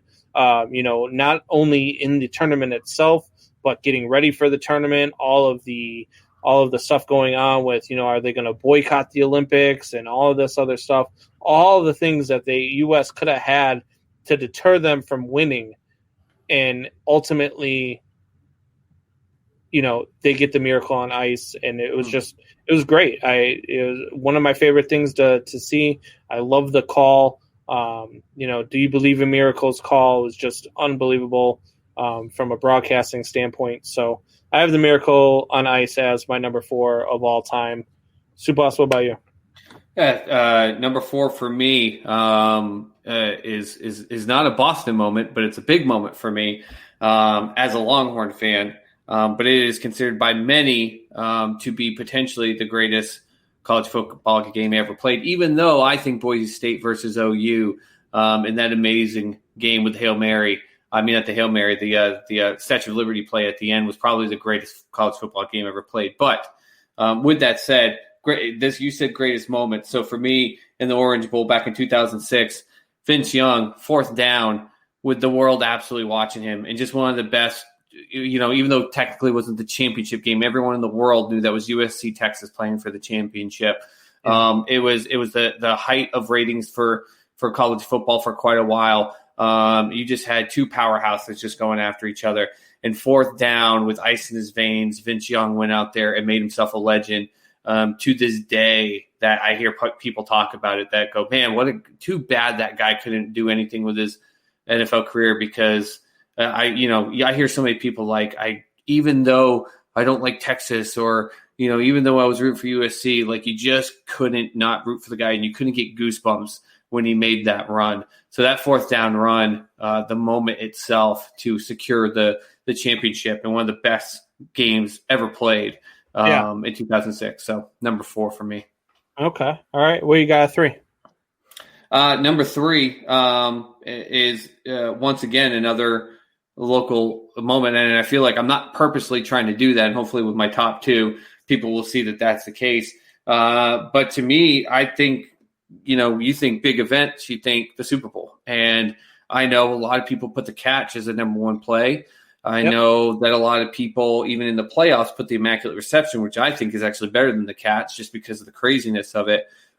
But to me, there's no better moment that single-handedly flipped the whole world upside down and tore the hearts out of one fan base, shocked another one, and just Malcolm Butler's interception on the goal line against the Seattle Seahawks after Seattle just had an amazing catch going downfield, coming back to beat the team that everyone hates, and everyone waiting for them to hand it off to beast mode, saying, why didn't you do it? Even though, did you know that year there were 71 passes from the 1-yard line, and only one time was a ball picked off, and it was that one throw with Wilson. The Patriots proved that Bill Belichick watches. He's in the film room every single day through 3:34 a.m. for a reason. He practiced specifically for that play, knowing what they were going to do, and it was the biggest moment. I was in Dallas with some friends, and to watch just half of the room we were in just go from escalation and deflation. It was just one of the most iconic moments, and we couldn't get enough as a world of the reaction videos and talking about it for weeks to come. So that to me is the 3rd greatest moment ever.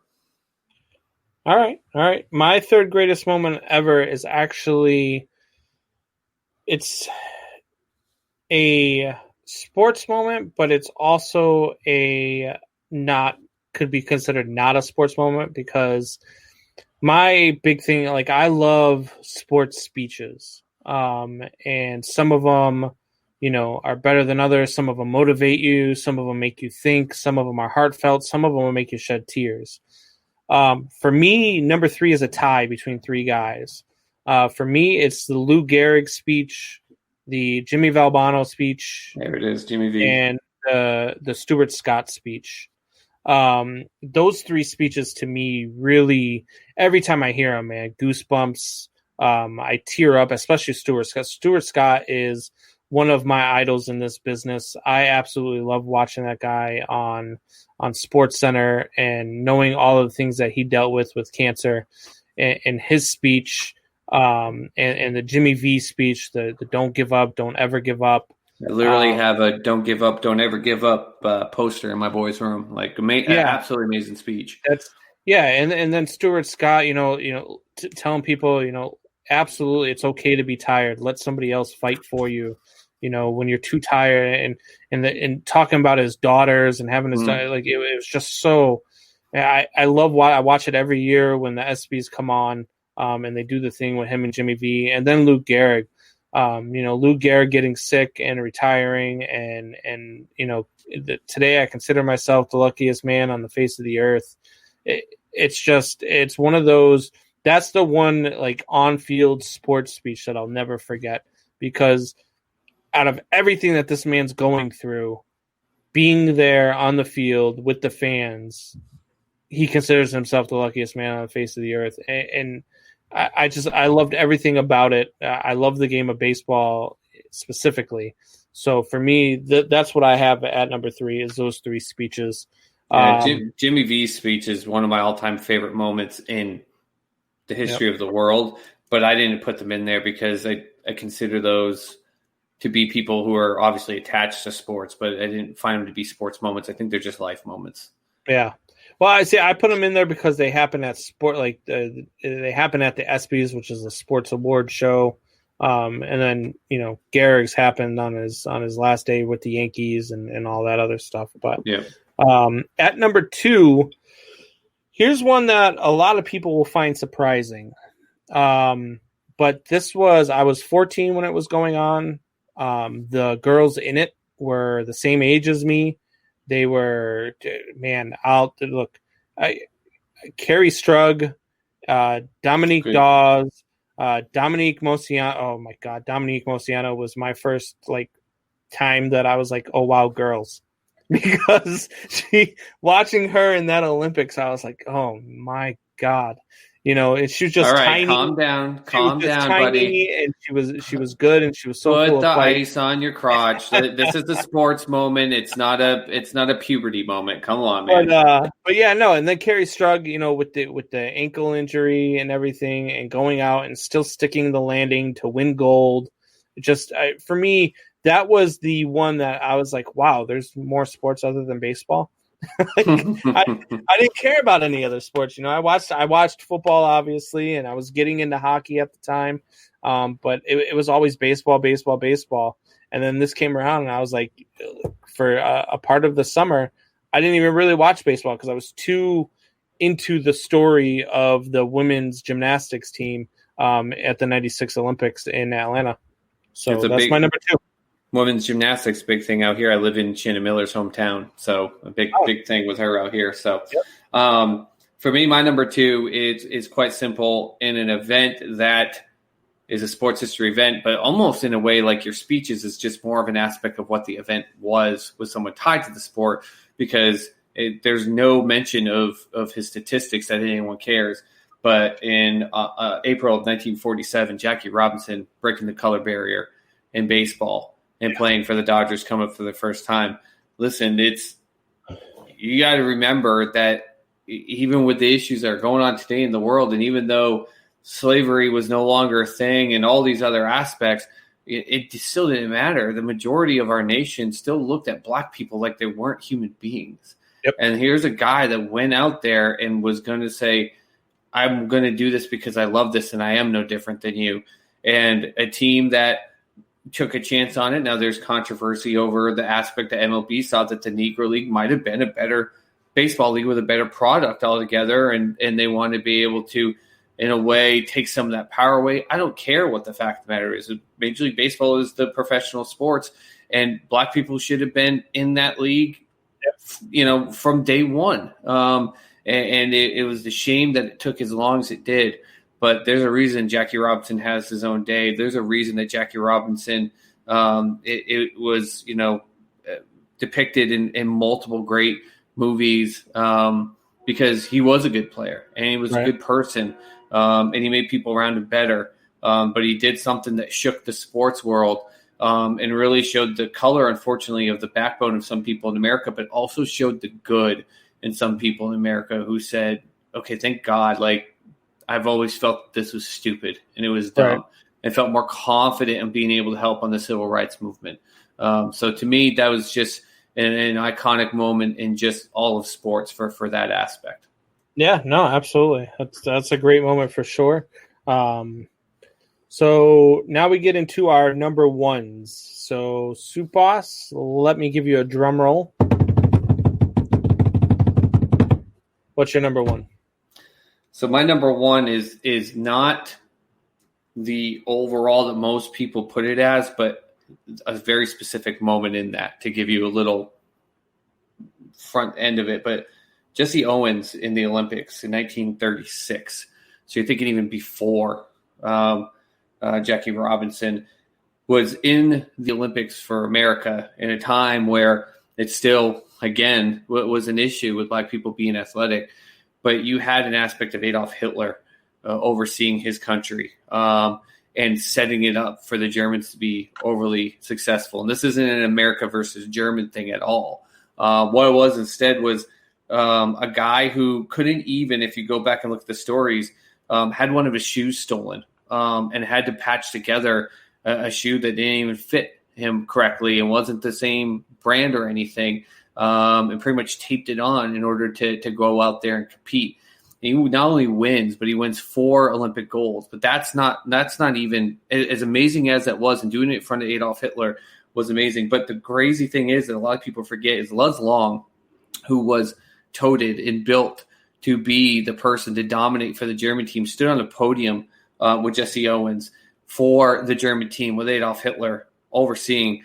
And after the American national anthem was played and they come off the podium, he then parades with him, marching arm in arm, locked with Jesse Owens around that stadium to show unity and just what to me was the beginning of a defining moment that led the ways for the things like Jackie Robinson and other aspects like that. But not only did Jesse Owens just put on a clinic in a time that, even winning 4 Olympic golds just wasn't the norm. But when the chips were all stacked against him, doing it and things weren't even like shoes that fit him or you're even matched or paired, went out, showed that he was one of the best in the world. And then someone who was an athlete for a regime that stood for the hatred of those that weren't of a white skin color, locked arms with him and walked around a stadium in front of his leader, which was pretty much his opportunity of saying, I'm signing my own death certificate. So that whole thing encompassed in one. To me, when I've watched the videos on it, it's just goosebumps across, not just Jesse Owens, but Luz Long, the German, who decided that he was going to take a stand as well. So to me, that's the greatest moment in sports history. All right. Look for that. I mean, that Jesse Owens was just an amazing athlete, an amazing story. And especially, again, like the times that he was in were just, it's definitely a good one. My number one should be no surprise to anybody. My number one is a homer pick for sure. My number one is 2016 Chicago Cubs. Oh my God. Look, and not just the World Series, the entire 2016 Chicago Cubs. Baez with the Mother's Day walk-off. Well, of course you'd pick the Patriots in the first week. Of course you'd pick the Patriots. The greatest moment in the history of sports. Listen. It was a great moment, but you think that's greater than even the top 4 that you put? How many? You're such a homer. How many times has a team or a fan base had to wait 108 years between Dave Roberts stealing second was better than that, and I didn't even. He just barely stuck in the top 5. You're out of your mind. Holy cow! There's no way the 2004 Red Sox winning is better than the 2016 Cubs. 108 years. You think outside of Chicago, even though the world, yes. You think this is the greatest moment for everyone outside of Chicago? Everybody is rooting for the Cubs. History. Everybody. History. Yes. Jackie Robinson, Jesse Owens, Muhammad Ali, Rumble in the Jungle, the pass, the immaculate reception. Yeah. The band is on the field. Yeah. The miracle. You're insane. Yep. This is you do not get to thread an ounce of Homer tone in your voice against me ever again, Mr. Combs. You are loaded with sheer insanity. Look, as great of a series as that was, that is not the greatest moment in the history of sports. You should be ashamed of yourself. Absolutely not. Absolutely not. It is absolutely the number one sports moment in all of sports history. The Cubs winning that World Series, first of all, they were down 3-1 in the World Series, go on the road for Games 6 and 7. Then they blow a 6-run lead in Game 7. And then come back after a rain delay and win it in extra inning. By far, at that time, it was the greatest World Series ever played. And then heading into Game 7, you had two teams where their history was just, they just had a history of losing. Cubs hadn't won in 108 years, I believe, for the... It was a good World Series, and it wasn't even the best World Series that had been ever played. The Diamondbacks-Yankees was by far a better World Series. No, you're out of your mind. No, everyone else in the world would agree with me outside of you and everyone in Chicago. You are so out of your mind. Edgar Renteria for the Marlins hitting it up the middle against the Indians was a better World Series and a better moment. No. Gonzalez hitting that blooper over Jeter's head in Game 7 to beat the Yankees was a better World Series and a better moment. No, it was not. You're out of your mind. The Arizona Diamondbacks upsetting the Yankees that year was a great moment at the time. But the Cubs the Cubs fan base had waited 108 years. I get it. 108 years between I get it, but and then to go out and do it the way that they did it, it was absolutely moment. Just because they finally got over the hump and won, so did the White Sox, so did the Red Sox. But that doesn't make them it was a World Series. It was a win. It was a great win. But that is not in all of the history of sports.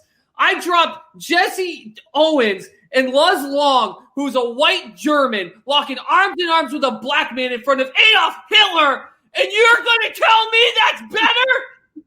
You're insane. Yep. Michelle chimes in, laughing my ass off at Soup Boss. You should have seen that coming. And she's right. I'm disappointed that you didn't see that coming. Disrespect sports, sir, with that. Absolutely not. Disrespect sports. The 2016 Cubs. No one's going to sponsor us now. Gardner Minshew's not going to come on this show.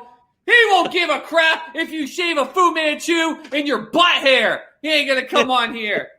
God, it was a great moment, no doubt. It was an amazing World Series. I loved it. Jeez. And you gave me shit about picking the Patriots in a week 1 matchup against the Dolphins. Jared says, I hate the Yankees, not the Sox. Triple Shot Sports Podcast says, Jared, you should fight them. And Triple Shot Sports Podcast says, from the YouTube page, subscribe. Joshua Seavey says he's a Bears fan, Chad.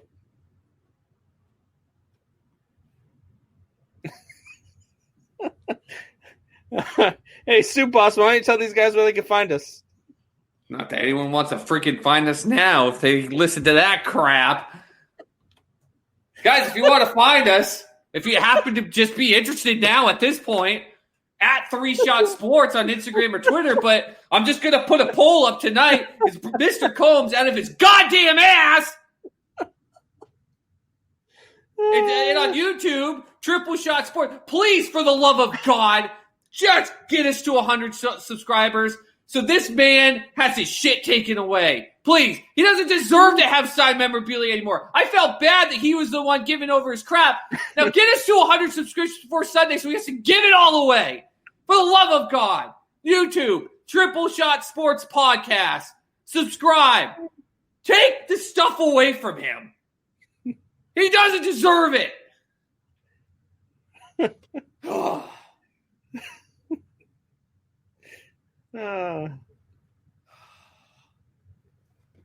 Would you have felt better if I would have said the 2013 Stanley Cup? Good night, everyone.